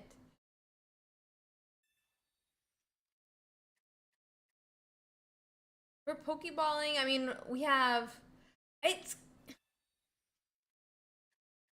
feel like you want Palkia EX so much that it's kind of crazy you're only running one Palkia EX in this deck. Because there's only a 33% chance. We hit it though, it appears. But only a 33% chance that you hit any of it. Oh, we have some others as well. So I guess it's more of a 50, depending what they had in hand. But I would be scared of not hitting Palkia like we did in game 1. Yeah, I think the advantage of playing less Palkia and less basics in general is that you have a higher chance of starting Manaphy, which is obviously what the deck wants to do. But at the same time, having less basics means you have less things to charge to on the bench with the Manaphy. So it's an interesting trade-off. Yeah, very, very interesting. It's like forcing him into the start, but at least this time we are having 2 Pokemon to power up, both that are like pretty powerful here. We did draw the Oak, so hopefully there's some Pokemon off this. Darkrai? Oh, we got one. No Weavile, though. Sad. So we can get the attachment onto the Darkrai, and then the double heads flip here would be able to knock out the Manaphy, which, yeah, I think that might need to happen in order for this game to not spiral out of control, because 2 Manaphy attacks would be devastating. Yeah, and we missed. Do not get, yeah. Yeah, this is going to be a huge problem, I think, for Najamo. We're just already going to be at 2 on Palkia, 2 on the Origin. We can't one-shot the Origin, so we'll be able to power up the Palkia on the bench for at least a couple turns before it comes out. I don't think that I would want to be Ninjago in this top 32 game right now. Yeah. So I think Nanzomo needs to find definitely the Weavile next turn, but even the Weavile is not great here. Maybe it's, so you can go like Darkrai, knock out the Manaphy, and then maybe you play Sabrina and just use the Sneasel attack into the Palkia, and then like set that up for damage. Mm-hmm. That could be a good way to go, because yeah, you really need to get damage into this Palkia EX. With the Giant Cape in hand, that's pretty good though. So you could evolve into the Weavile and then Giant Cape it. So yeah, we do top deck Pokeball, so Pokeball can find a random basic, and then we can roll the Pokemon communication to see if we draw the Weavile here. Let's see, it's like a 2. Is it assured or is it 66% Weavile? Yeah, we get it. So. Yeah, I think it is assured. Yeah, because there's only those 2 in the deck. So yeah, this play will be interesting. Interesting to see if they. Well, I guess they played the research last turn, right? So, yeah, they can Sabrina this turn, I think, unless I think we researched and hit the Pokeball. Oh no, it was. It was the turn. Okay. So yeah, we can play the Sabrina here. Like I was saying, yeah, go into the Weavile, put the Giant Cape on it so it survives the Palkia attack, which will be yeah, really strong here to get the hit in, even if for a little bit of damage. Yeah, huge problem that we aren't able to get that ping onto the Palkia though, because so we can't even swing for 70, but at least we'll get some on it. I think it's 30 or 40 without, it's 30 without earlier damage. Putting 120. It's not gonna be fast enough. We need to find a cape, actually. We really need to find a cape. Yeah. So the Palkia, well, the Palkia will go down. So like next turn, Darkrai gets an energy on it, and then you can swing for. You can retreat into Darkrai and swing. Well, I guess retreating into Darkrai is bad because then the Cape Sneasel will be on the bench, and that's really bad. So yeah, it's a tricky position because like theoretically you could go retreat into Darkrai, attach, put the Palkia down to 20 HP, and then next turn attach Darkrai, knock out the Palkia, and then you'd win the game off of that. But now that the Palkia is not going to be able to get knocked out if the Sneasel attacks, because it would only do 70 damage, the Palkia would survive with 10 HP left, because it'll go Darkrai Ping down to 100, 70 down to 30, and then you'd have 30 left. I guess you could just attack right away after that, but the danger is that the Palkia will like get a giant cape or retreat or something. I guess it doesn't really matter. Maybe this works out anyway. We're just gonna attack into the caped Weavile. Yeah, I think next turn we definitely want a Sabrina, like we were mentioning, or that Cyrus. But we'll have to see what they decide to do. Irida would also be obviously nice. Oh yeah, Irida is definitely something to worry about. I think just attacking here is the best option. I mean, there's not really much else to do, but a Sabrina would win the game from Rion here because of the Palkia attack, sniping the benched Weavile. Yeah, being able to like have that splash on it. I think this cape just doesn't matter at this point unless you're worried about like the origin form. Unless we have potion. Yeah, I don't think the cape doesn't really matter. It's either like game over right away. But I guess you probably want to play as many cards as possible because of Mars. You could find a Cyrus next turn. Maybe I would have liked to see that Leaf get played this turn just to burn it. Again, a similar situation we saw in the first game where this Palkia is either going to win the game here with a Sabrina or a Cyrus. Yeah. There's the Cyrus. So yeah, that closes out the game here. But if that didn't happen, the Palkia would have to retreat, and then you'd need a Cyrus or a Sabrina to win the game. And getting that Leaf out of the deck would have helped to draw into it off of a potential Mars. Yeah, that Misty was really so strong for Rion earlier. Working on my pronunciation, but Yep. it was so strong earlier getting that Palkia set up to be able to do this back to back. I don't remember the name of the Palkia attack, but that back to back 150 swing from Palkia that is gonna finish them off there. And our top 32 is actually all complete after these games, so we'll be able to go on and hop into top 16. I'll bring up our meta breakdown of our top 16 here so that chat can see it, and we can also start deciding what matchup we would like to watch. Good number of Glade Arceuses, a lot of Rampardos, a lot of Lucario Ramparduses and Glades still going. We have an Arceus Carnivine that's against a Dialga Arceus. That Palkia is going to be going against a T18 Articuno, who just beat Palkia or Palkia. There's a Weavile Darkrai against Rampardos list. I feel like that's so bad for the Weavile Darkrai. Yeah, really bad for them. I think the Arceus Carnivine is probably an interesting deck to showcase. Yeah. I haven't seen this matchup play out before. It does seem interesting. They have like a split of the Rotoms. So there's the Assault Laser Rotom, which when you have a tool on it does 50, and then also the dash attack one to snipe. So yeah, very interesting mix of 1-point attackers with really low HP. Yeah, completely agreed. It's kind of interesting compared to like, I think it's interesting that it's basically two completely different Arceus decks, right? Like we have our Arc Dialga, that's basically a mid-range deck, like we talked about. But this Carnivine is really instead using the Arceus compatibility almost. Yeah, it's like more of a toolbox style deck. Exactly, more of a toolbox style deck. So we can try to hop in and watch that game. Which POV would you like to watch? Would you like to watch toolbox, or would you like to watch the mid range? I think let's go with the Arceus Carnivine deck. Okay, so we're That gonna was be a- hopping to channel 27. 27. Okay.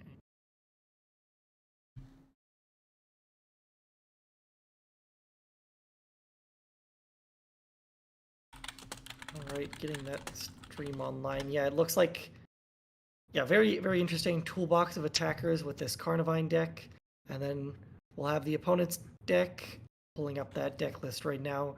Looks pretty standard, but actually there are two Skarmory in here. So that's Ooh. pretty interesting.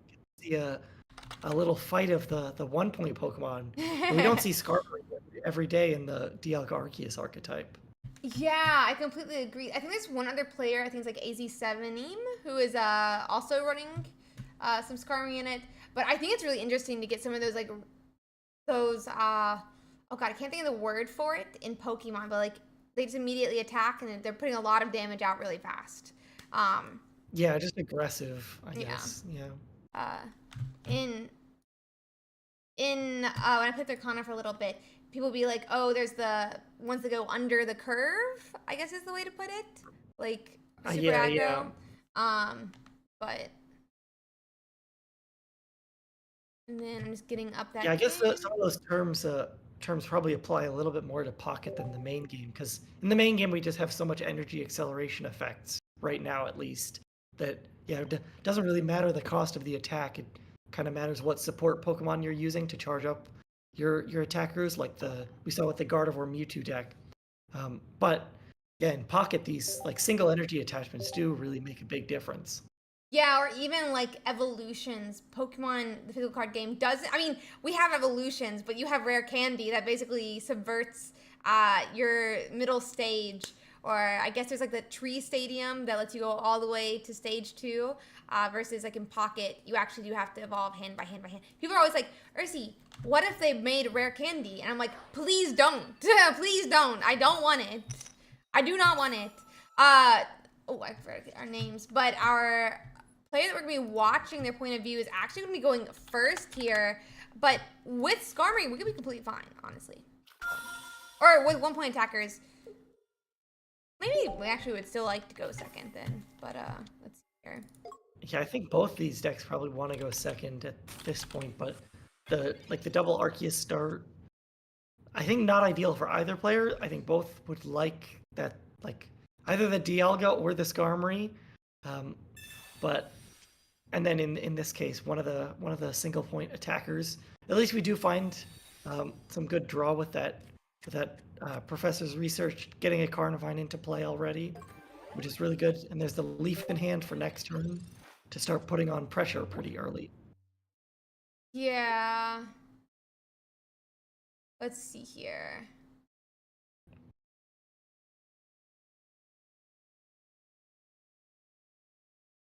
I guess in Pokemon we do use the word turbo a bit. Is a word we could say. Yeah, turbo makes sense. Yeah, we do have that Carnivine down. Like we're doing some damage shortly, but we're gonna need to find a Leaf if we want to do that. Daichi, on the other hand, though, is powering up on the bench, and Leaf's been found by Onyx.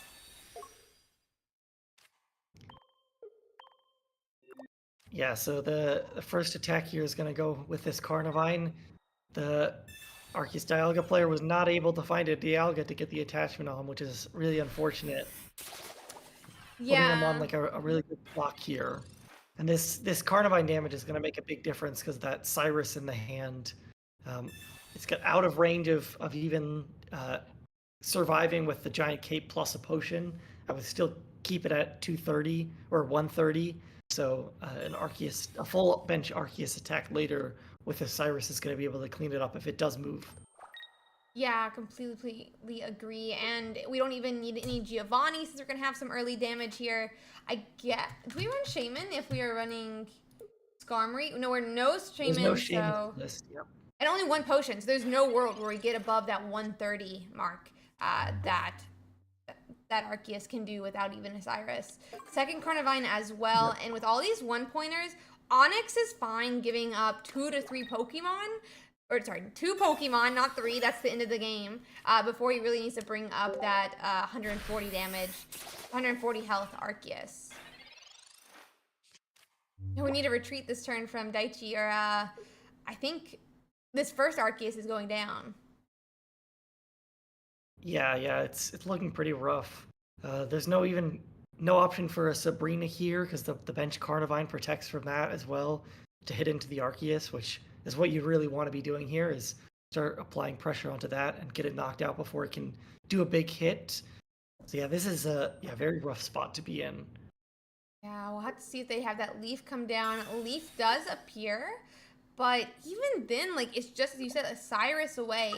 And even then, he's attacking into a Rocky Helmet Carnivine. He's officially in range of a full benched Arceus. Yep. So I think what's going to happen here is the Carnivine is going to get sent up, and then you Cyrus up the opponent's damaged Arceus is probably the best line here. And then, because right now, yeah, we're at a bit of a lack of Pokemon right now to get the full damaged Arceus. But this extra Rocky Helmet punch is going to help if this Arceus attacks again. Completely agreed. We did see that Rotom finally appear. I'm going to double check how many Pokemon are in Onyx's list. There's another Rotom still and a Shaman. So even if this Carnivine gets knocked out, we could fill out a bench, but we're definitely going to need to research to find them. Yes, I think this is actually a really interesting spot where like the Carnivine plus the Cyrus can knock out the benched Arceus this turn.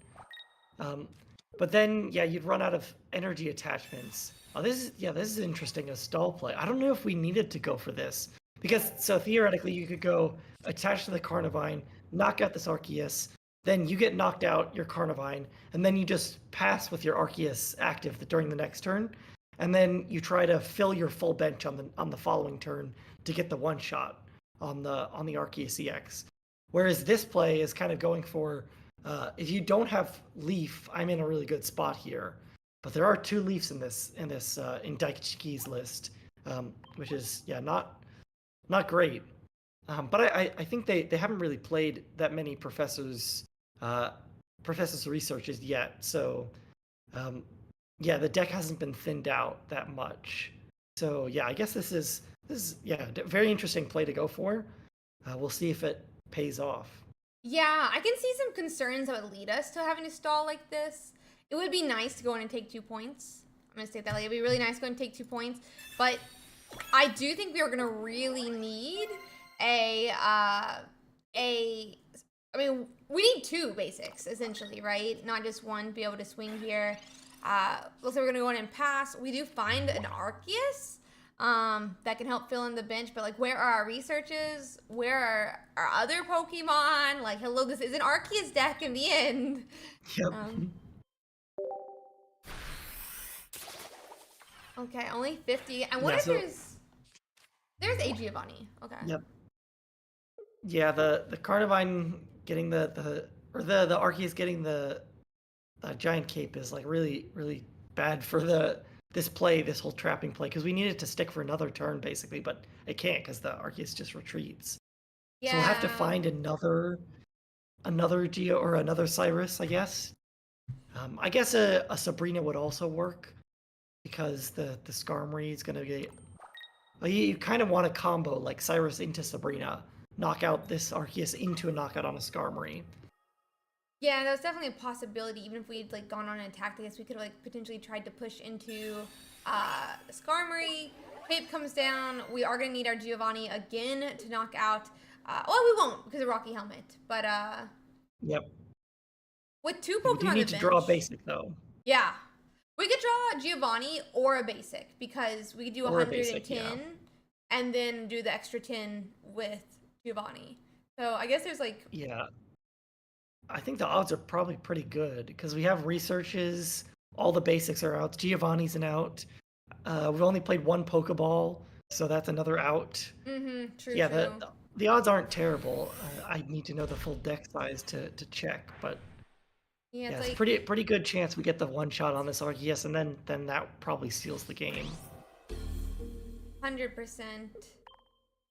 We get the Arceus up. What are we drawing? This is the moment we've all been waiting for. It's a Giovanni, at It is a least. It's a Giovanni. Giovanni. Yep, I that was is good enough. I was worried for a moment, if I'm being honest. Oh, a lot of outs in this deck for sure, but I feel like it's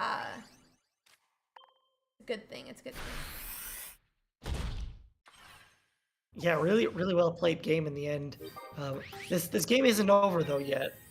Sort of a Sabrina, I guess a Sabrina on the Rotom. The Rotom can just be pushed up, which is fine. Because if you get your Arceus on the bench trapped, then it could be a little bit bad. But the Rotom has the one retreat cost, and there's also the Dawn in the hand anyway. So uh, a Sabrina on the Arceus like wouldn't even hurt here because you can just Dawn the energy active. Yeah. Let's see what they decide to do. Dialga is coming down. I think we're going to see a retreat back into the Dialga, potentially. They're not going to leave this Skarmory out in any world, in my opinion. Yeah, I mean, that's just losing the game on the spot. But if we see, like, yeah, I don't know, Sabrina plus retreat, even though they're like, this is good, but the Rotom can just retreat right away. If the Rotom wasn't there, then this would be a much stronger play, but I don't think it saves enough.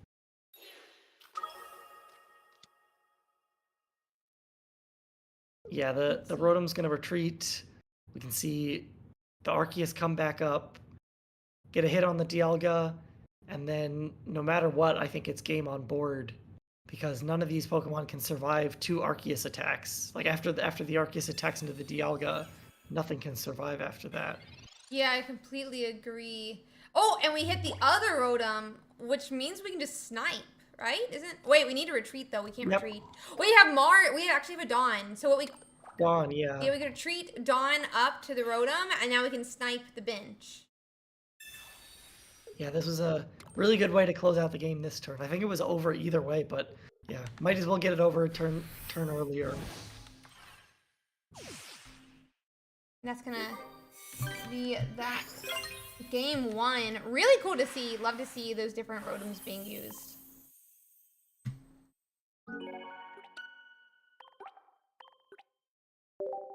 I did not keep the score updated. I'm the worst. There. And it's interesting to see the combination of both the Carnivine and the Lightning type Rotom in this Toolbox Arceus deck, because you'd think like Carnivine is like they kind of have the same purpose, but Carnivine needs the Arceus on the bench, Rotom needs a tool on it, and Carnivine has the extra HP, but it does give you just that extra out, and also the Lightning weakness against some of the Water archetypes is definitely a useful thing to have. So you're covering both the weaknesses with the grass and the lightning. What typing does Rotom have for to have a psychic card though? Rotom is lightning ghost, I think, in the video. Really? Games. Interesting, okay. Yeah, or electric ghost, as they say in the video game land. Ghost is sometimes also dark type though, right? In the card game? Like it depends on the No, it's always psychic. Oh. It's just there's a poison type is dark type, and so you get a lot of Gengar cards that are dark type because they're ghost poison. That's actually the exact card I was thinking. I was thinking Gengar VMAX being a dark type, and I was like, I'm confused. But it's the poison on him. You're right. My bad on that. We're starting Carnivine again, which I think is good for Onyx, but we do obviously need a Arceus to give it the additional damage still. But going second, we're going to get some early damage out. Yeah, an early hit on the Dialga is always good. The Rocky Helmet damage is not going to matter. I guess, if you attack twice, it does matter. Now, yeah, like if there's a Giovanni as well, then it would matter. I have to check the list to see if there are any. Yeah, there's one Giovanni, so theoretically, Carnivine attacking twice into the Dialga, plus Giovanni attack with the first attack of Dialga would get the knockout in return on the Carnivine, but Yeah, I don't know if we have to worry about that at this point. You always want to be attacking at least once into the Dialga. Yeah.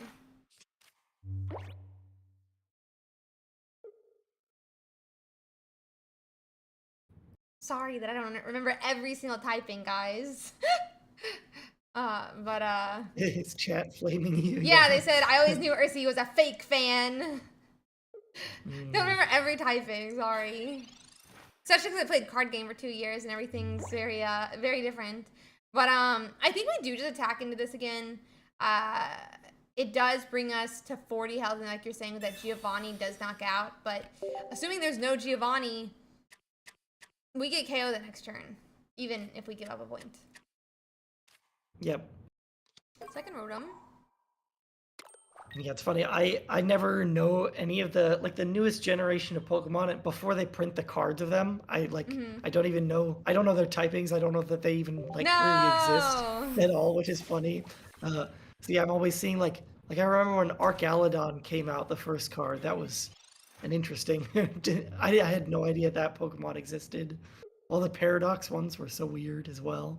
Yeah, the But paradoxes are odd, and as Arch Duraludon, this was like a huge argument about what building Arch Duraludon is, because Duraludon is the shard, or the yep, in London. So yeah, Arcaludon. Who knows what that is? Yeah. yeah, It doesn't really look like any real building. I guess it's kind of like a bridge though, I think, right? It like bends over and then is a bridge. yeah. So he's a bridge, but the Maybe. question is, it's so some people say he's one in like Spain, which is where the game is set, and then some people say it's Tower Bridge in London, which is like across from the shard, but I don't know. Anyway, we did hit that Interesting. Giovanni, and it does knock out Carnivine. But let's see how we're gonna, follow up here. Yeah, so sort of that game plan that I was talking about.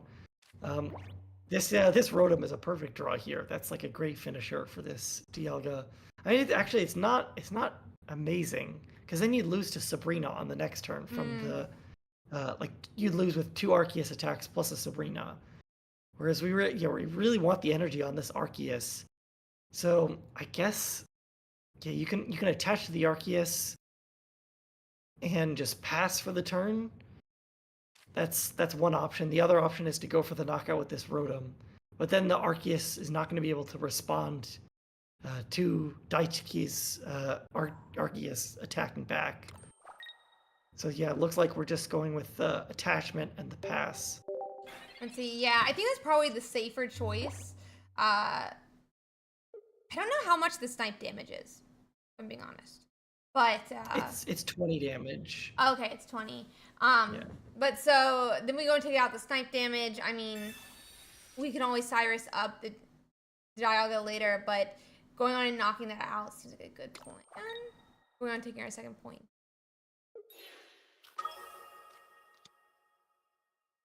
Yeah, so at least they had to manually retreat the Dialga here. That's definitely helpful. If there was a leaf to retreat that, then it would be pretty bad because the Dialga would be powered up enough to take a knockout after this Arceus goes down.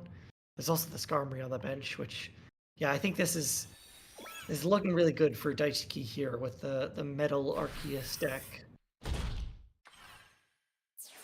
Yeah, looking really nice for Daichi here. Yeah, the Daichiki. Yeah. Daichiki here. There we go. So let's see, but we don't even have a final Pokemon fill-in, but with that Cape, it's not really like there's a chance. We're not gonna be able to one-shot it. Just like we said, these mid-range decks really want to be able to one-shot, but not be one-shot in return. So Daichiki here, really nice positioning for the set. Yep. Yeah, they found the Sabrina, so that's gonna be 1-0, or yeah, another game over. I think the score is 1-1 now, right? Yeah, they'll So, be yeah, 1-1 in we the can set do now. A third Well, game.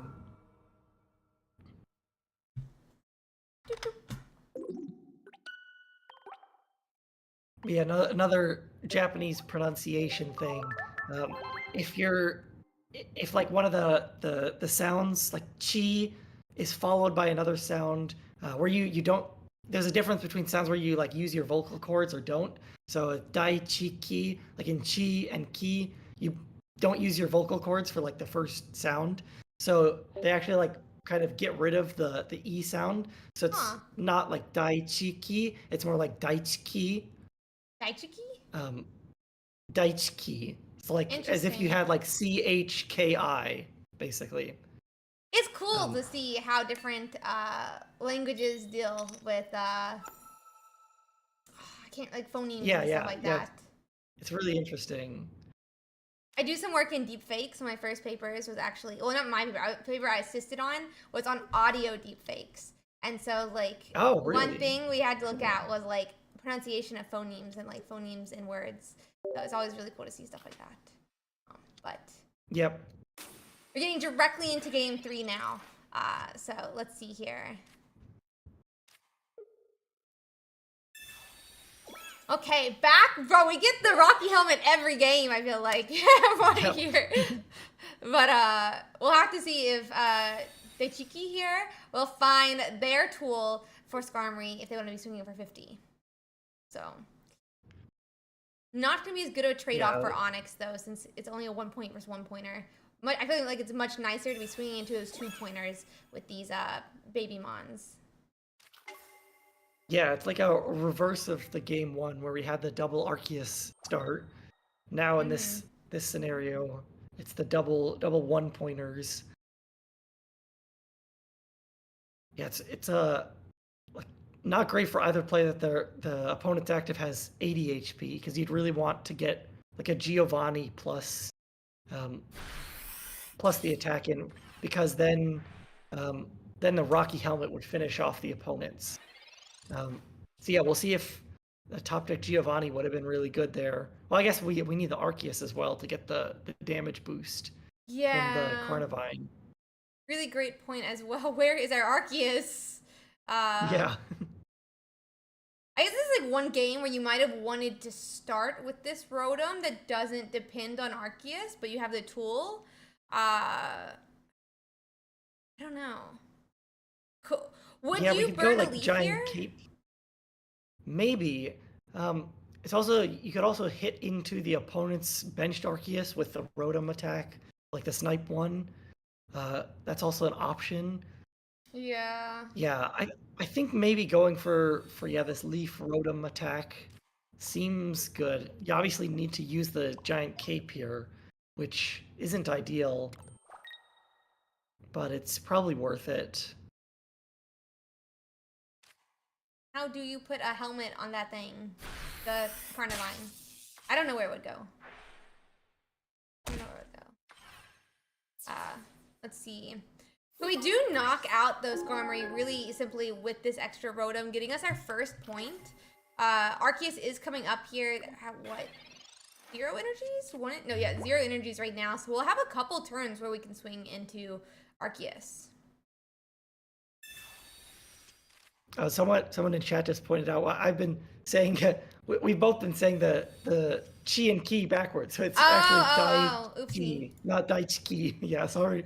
I was just following my mentor. I want to state that. Yeah. Sorry about that. The text on the screen is really small. I can't really see the opponent's name from here. Cool. Um, Yeah, we did find the Arceus, so now this is like sort of in a good position for Onyx now. The tables have kind of turned a little bit. Daikichi's energy attachments are like one energy behind basically on where we want to be, because ideally Arceus would be attacking this turn. yeah, But I 100%. guess yeah, Skarmory's a pretty good attack to lead with. Yeah, this is gonna end up knocking out that Rotom. I mean, Carnivine can come up in return because it's got the additional damage from the Arceus on the bench, but do I almost wonder if you would go back to that Dialga instead of Yeah, I think I think Dialga is like, yeah, definitely a good option next turn. I mean, it's great to get a Dialga down just in general, so you have a little bit more like play around of Sabrina. You can have options of what to send up because we don't want to get hit with the Arceus. Like the Arceus would be, it would be really bad if the Arceus from Daikichi here was hit into on this turn by the Carnivine, because then I guess yeah, it's not terrible because the Onyx's Arceus wouldn't have the energy on it already, but we do have the Dawn in hand, which is always good to remember. Because then, yeah, ideally the play here I think would have been to Sabrina, hit into one of these Pokemon on the bench, and then next turn retreat into Arceus plus Dawn to finish it off. And that would have been really strong. But we're just gonna have to go with the pass here. Okay, yeah, we just passed back with this other Rotom. Curious to see what we decide to do here.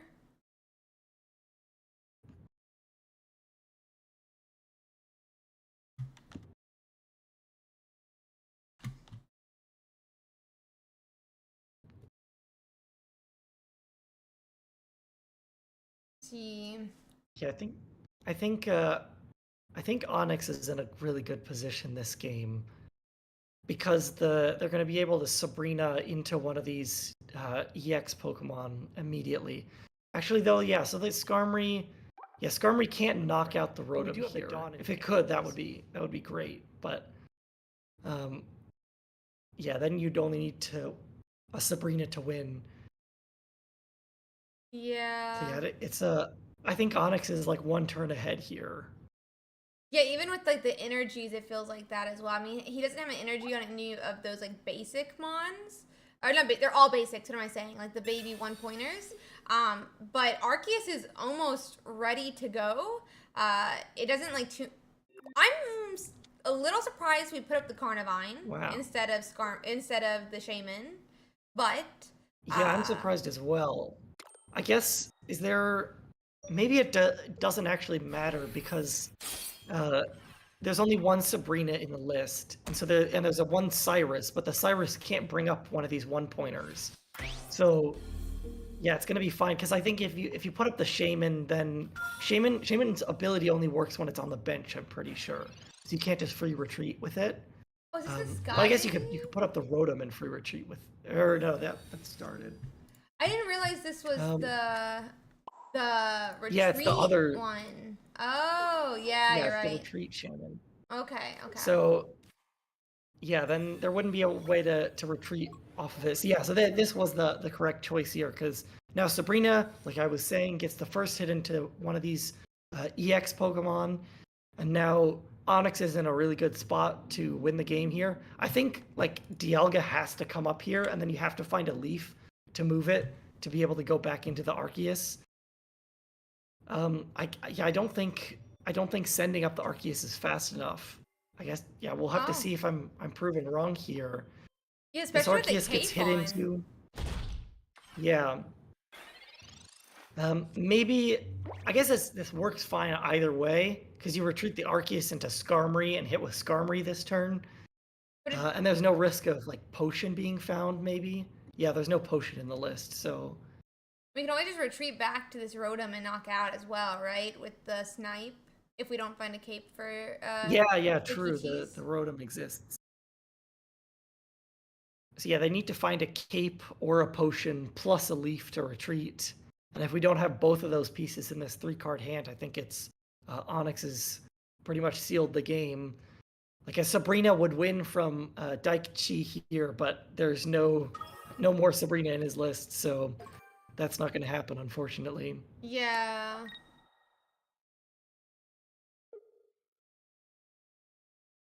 I'm assuming we're seeing that retreat. We're gonna Giovanni attack, so that's gotta be. It's gonna be Skarmory. It's gotta be Skarmory. We're going to, but actually I don't get that either. So we're just attacking with the Arceus. We do attack with Arceus, but then we just like return. Yeah, so just lose the game. Attack. Yeah. I guess maybe it was. I think maybe there just wasn't any option. Yeah, if you go in attack with the Skarmory, unless you have a way to reduce Arceus's retreat cost, there's no way to get enough attacks in before before you lose the game. Yeah, that does make a lot of sense. I'm gonna quickly see if there's any other top 16 still going. I think they're actually all done. Yeah, that's the last top 16 finishing up. I'll bring it up so people can see that. And then we're actually gonna be going into our top 8 already. Really exciting. Wait, where's my? Yep. Let's see.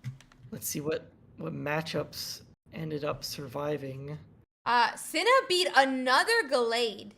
By the way, so Cinna, who we watched beat Gallade game like top 64, beat a Gallade top 16.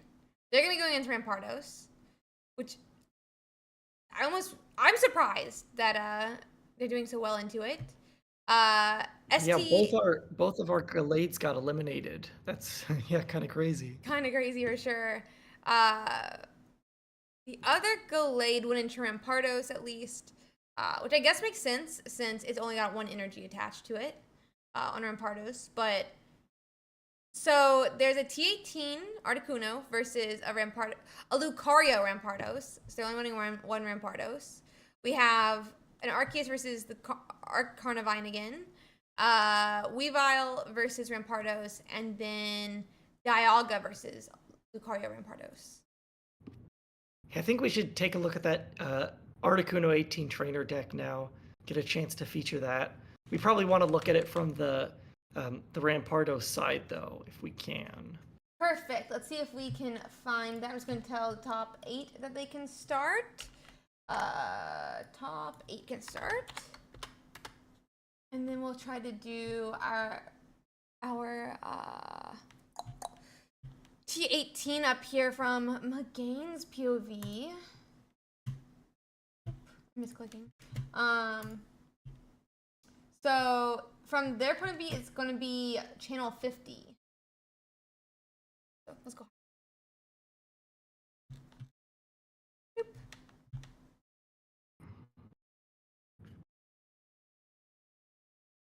I gotta wonder if that Arc Dialga's got something figured out versus all these fighting decks, though. But we'll have to see shortly. Yeah, they were able to get through a lot of them, but I think Rampardos seems so difficult to deal with. But if they do survive, we'll have probably another matchup to show of that. For sure, we do run top 4 at separate times, so we'll get to watch both of our top 4. Okay. So we're watching TT in the game versus Boy Roger.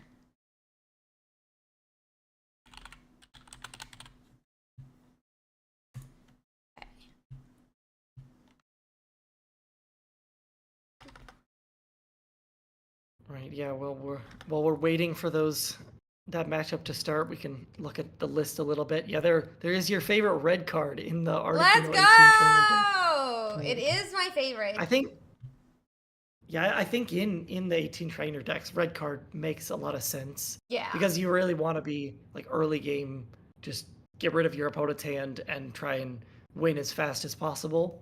So in that case, I think red card does make a decent amount of sense.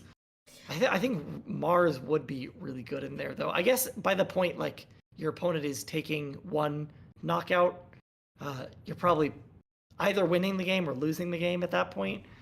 So yeah, Mars might not be as useful. But yeah, I think red card makes sense. From the Rampardo side, there's nothing too special. There are 2 Sabrina, 1 Cyrus, so a lot of dust effects, which is really good. We do have that up now, but yeah, I think there's space for red card in T18 or Mars, whichever one you decide. I think that's really interesting though, you pointing out like get rid of their hand as quick as possible. It reminds me of I guess T56s in the physical card game, where because you mulligan so much, your first step is okay, judge Iona whatever you can do to get your opponent's hand back to normal size. But we are going to be getting into this game, Riolu start. I think we definitely wanted a Sudowoodo start, if anything, but we'll still potentially be able to do 20 here, and obviously we need to fill out our bench. Yeah, this hand looks like it's going to be able to survive long enough. We have I can't tell. Oh yeah, I guess there's no none of the stage 1, which isn't great. You really want that as soon as possible, obviously. But Yeah. the Riolu is going to start getting hits in here, and looks like the Misty failed, which is really good really good to have happen. Yeah, there is the huge problem I feel like in fighting decks that all but whatever your like evolution mon is or 80 health and below, which means Articuno one shots everything. Yep, So, yeah, that's very dangerous. Uh-oh. Okay, one only Misty one this Misty time. heads here. Still swinging for So those are 40, gone but for the game. Yeah, swing for 40 is good. Potion too. Get that mhm. out of the way. But yeah, we really need to top deck the stage 1 here. That would be amazing, but Oh, that did not it's happen. a Well, stage okay, one. Lucario's a stage 1, not the one we were looking for, but not the worst, I guess. Yeah, Yeah. we definitely wanted a Cranidos here to evolve on that fossil. We can evolve Lucario, potentially swing for 60. At 100 health, we're currently at 60 health, so we are not surviving an 80 swing from that Articuno. Somewhat, I definitely think maybe even, I guess, Sudowoodo only swings for 70. I don't think we run X speeds. So you can't even like follow Yeah, up so with I a think 60. the interesting thing, like decision here, is whether or not you bench the. I think it's a Marshadow. Whether or not you bench and attach to the Marshadow, or bench the other Riolu, and then have that one become a Lucario. But I guess it's gonna take 20 damage by the time it would be able to attack because the Articuno is gonna do the bench damage. So yeah, I was thinking that you could like bench the Lucario or bench Riolu, evolve to Lucario, and then you'd be able to. Actually, no, yeah, it will survive because it'll only take one ping from the Articuno here on the bench, and then it'll be able to evolve into Lucario, and that Lucario will survive on 10 HP from the Articuno attack as long as there is no Giovanni found, which there's no Giovanni in the list. So it would be able to get in 2 attacks by the time. Yeah, okay, yeah, this Sabrina here is really dangerous because now the Yeah. Riolu on the bench is going to be taking 10. So yeah, we still have the same game plan. This Lucario is going to be able to go up and take a hit for a turn, but the benched one is now going to be damaged, which is not good. I wonder if there's like some world where we were supposed to like. So here's what I was thinking. I was thinking some world we retreat back to Sudowoodo, then evolve to Lucario. My Sudowoodo then does 70 damage, and you hope you hit Cranidos the follow up turn, who also swings for 70 damage, and then that's 140 damage. But obviously, that's betting Yeah, on yeah, cards that that are one. not in your hand. That is betting on cards that are not Yeah, in your hand. yeah. I think if it goes like the Riolu hit for 20, and then on this current turn you would retreat into the Lucario because the one on the bench has 90 HP right now, so it could have gotten 2 attacks, and now it's only going to Mm. be able to get one, which is not great. But at the same time, yeah, I think I would have liked that better if Megane retreated this turn into that benched Lucario, attacked with it, then it would get 2 attacks in, and because now it's only going to get one in before it gets knocked out, which I think is gonna might end up costing the game actually, The because back yeah, this card. gets the knockout. I guess yeah, there's no Misties left, so I guess we're safe here anyway. And the stage 1 top deck is really good here. Yeah, we gotta Um, protect the against that Sabrina. Cranidos, Uh, yeah. Cranidos is so good though. Yeah, I feel like hitting that Cranidos this turn, we kind of just like sealed the game. Uh, we'd always retreat back and knock out, assuming we have a Rampardos to evolve into. But when you've gone like 8 turns and you're assured that 2 cards were not hit, right? Like that Cranidos, I feel like it's almost a deterministic number that they've hit a Rampardos at some point. I don't know the Yeah, exact especially number, because but we haven't seen a research yet either, I don't think. And there's yeah. also like Pokemon communication, 2 of them as well to find them. The odds are like very good that we get a Crania or a Rampardos like by this point. Yeah, this is where I always said that when a red card was, you know, when people played red card, this is the turn you red card, right? Like at this point, you know they just hit Cranidos or Mars, right? If you have Mars now, but like you just hit Cranidos, so you know that it was not in their hand beforehand. Otherwise, they would have played it. So there's near assured it's there. At least decrease the chance if that's the only win con. I think still though the odds might work out better that like to get the Craniados, the stage 2, Mhm. or the Rampardos to get the stage 2. I think red card would have actually helped more than hurt because yeah we didn't have the possibility of finding um, of putting it into play sooner. So it could have just been any random card. But yeah, we did see the clutch giant cape here saving Ooh, the day plus the Cyrus. that's gonna So I finish. think I think maybe that Lucario attack earlier, if we had just promoted the one with 90 HP and gotten 2 attacks off with that, Mm. then this game might have been different. Yeah, you're right on that one. You're right on that one. Yeah, I don't also know how many cards are actually left in the hand at this point. We'll reset here. I like Mars. I wish they had red. I wish they had Mars, but they didn't. They didn't need it, obviously. Yep. Yeah, I hope we get more cards like Mars. It'd be cool to have like a Mars effect on an ability at some point. Um, maybe you like it's a stage 1 that you evolve into, and then it does a Mars effect. I don't know how good that would actually be, but I think on a basic it'd be too good. But on a stage 1, it might be balanced and interesting. Oh, like those abilities where it's like if you evolve from hand, do X, Y, Z. Yeah, That would be yeah, cool. Yeah, you don't really see. At least I don't really feel like you see. Okay, let's reword that. Noctowl obviously does that now, but before Noctowl, I feel like a lot of them didn't do it for a while. Or like you wouldn't play them for a while. Uh, so Noctowl's a cool one. But yeah, I would love to see something like that as well. yep. Um, or even like Yeah, a I red don't know if card that there's. shuffles your own hand. I'd like that as well. Like Yeah, an that'd be cool. actual one. I don't know if there's. Are there any even abilities in Pocket? I'm sure there's one I'm forgetting of where you have it has an effect when you evolve. I can't remember I though don't think if so. there are any at all. I don't That's think kind of there is. surprising. Yeah, they should do that at some point. They could still do it. Yeah, they Because could yeah, still do that. there's plenty in the physical card game, of course, Mm-hmm. throughout its many years of history. I'm down for evolves Sentret into whatever that evolution is that looks like a ferret. I think for it, Ferret. yeah, And it searches for a random evolution mon. I'm down for that. that'd be cool. Yeah, Or give me a Dunsparce. I could do a Dungeons and Dragons in this game. yep. I think Uh, even like a stage 1 Pokemon that like randomly gets uh, a stage 1 or stage 2 Pokemon out of your deck every turn, that could be like pretty balanced and pretty interesting. Like give a consistency boost to these evolving archetypes.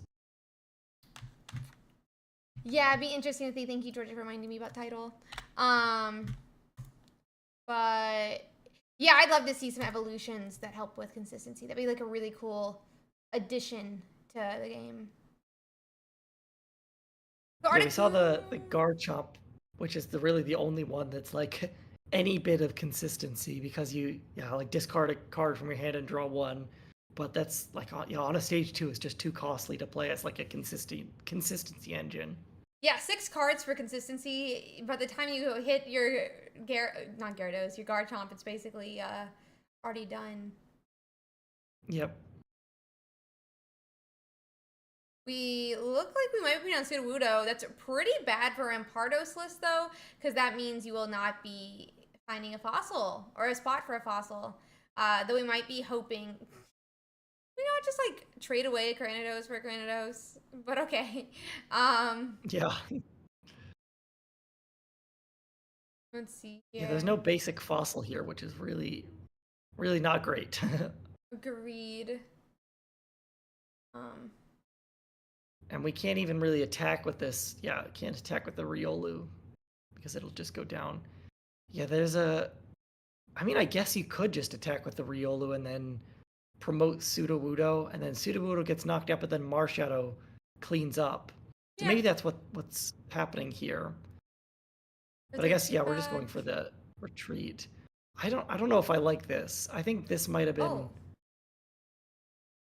yeah, I'm really not sure about this. I think this this might have been the the least effective decision to make because now the Riolu is under pressure of getting knocked out right away on the bench. Um, yeah. Like yeah, we so we need have to to find top deck Lucario. Lucario. Yep. I mean, if a Lucario top deck happens and then Articuno, there isn't a backup Articuno, then that'd be great because we just knock out this active and win the game. But yeah, it's really putting on a clock.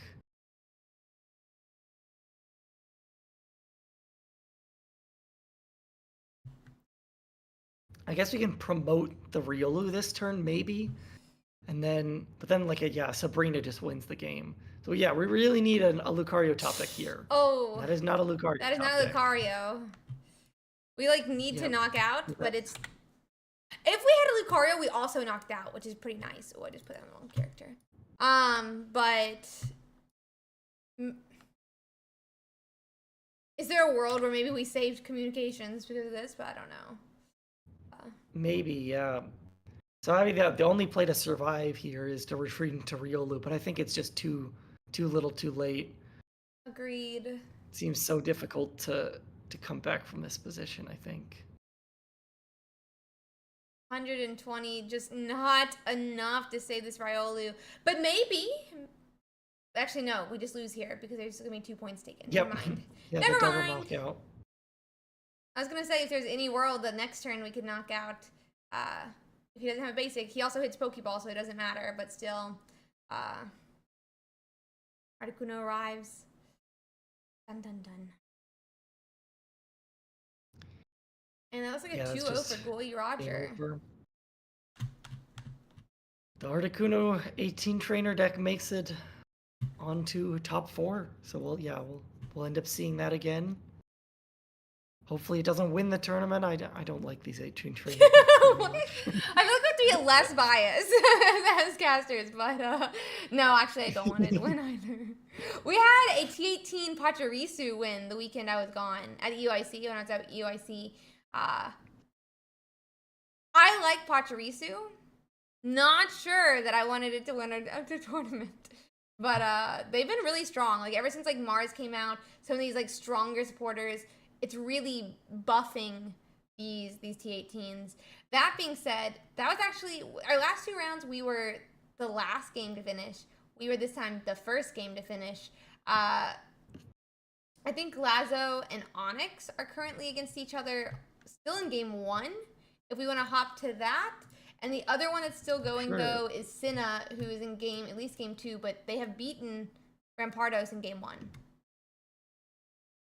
So. Okay. Wait, so the Weavile deck beat Rampardos, or which? Sorry. I see.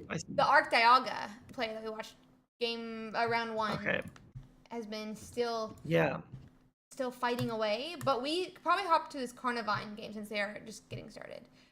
And they're... Do you want to watch Carnivine or the normal Arc Dialga? No. Let's do Arc Dialga's side this time. Okay, perfect. Because we did Carnivine before. Perfect. Let's jump to channel 8 then. Okay.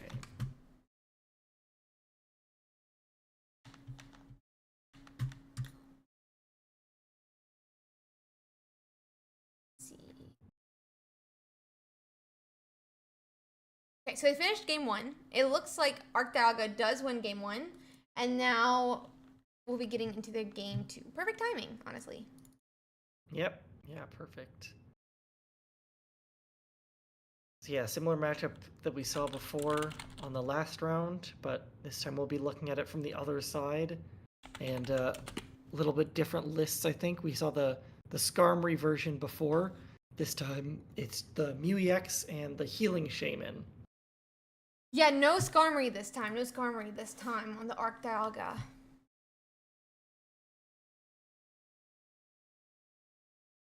You see, checking out the trades there.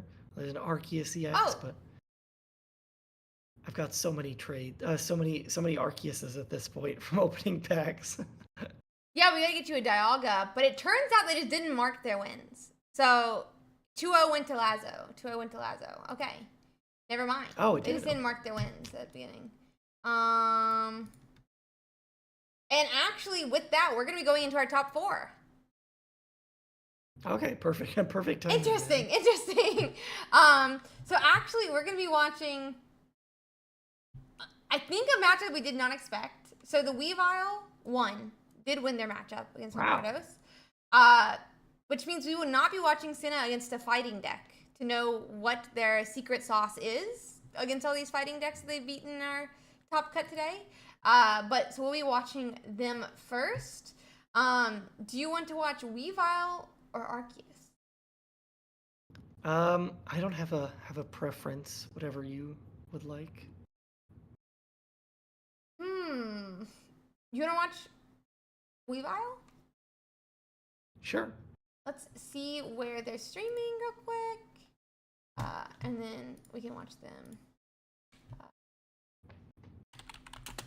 I think I see their name at the number 11. Their name in Discord matches. Yeah, I see them, but I'm just reminding them to turn the stream on real quick because we're gonna come watch, or go watch them. Unless he's in a different, he might have a. Oh, there he goes. Okay, we can hop over there then now. Perfect. Cool. Yeah, Onyx lost. Onyx did lose.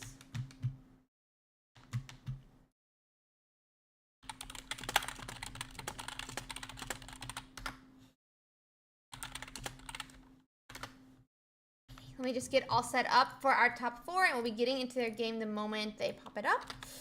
Super excited for our top 4 here. I did not in my bingo card this week, there was no Weavile Darkrai. Much less yeah, especially with all the fighting going around. It seems really bad for that deck.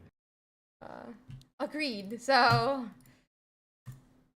I guess Weavile is pretty strong at getting early game pressure. So maybe it covers for that a little bit. Maybe the Weavile deck was able to outrun the Raltses and Curlias and Fossils, Craniodoses. Very true, very true. It is a very a turbo. Is it really turbo? It's probably turbo since it's 1 energy. Yep. Let's see here. Just letting them get started. You pick their first Pokemon and we'll get into this game. And here we go. It's a Darkrai against a Arceus in the active spots. We do get a Sneasel, a little bit too late potentially, but I'm gonna double check their lists. Oh, I didn't change the names. LOL. Haha. I'll quickly change names. But did they just pass? They had a research they could have played, but chose to pass instead. Interesting. I wonder. I was thinking they'd go for the deciding between the Leaf, because Leaf, and then you could top deck Dawn and get the attack off. But I guess if you're just going like this, maybe you don't need to research right away. Saving it for later is all right. Yeah, Senna is running Mars, so they might be trying to not have them Mars them turn 1, since they did have Weavile in hand, maybe. That makes sense. But at the same, I don't know. I always hate that the early beginnings like that.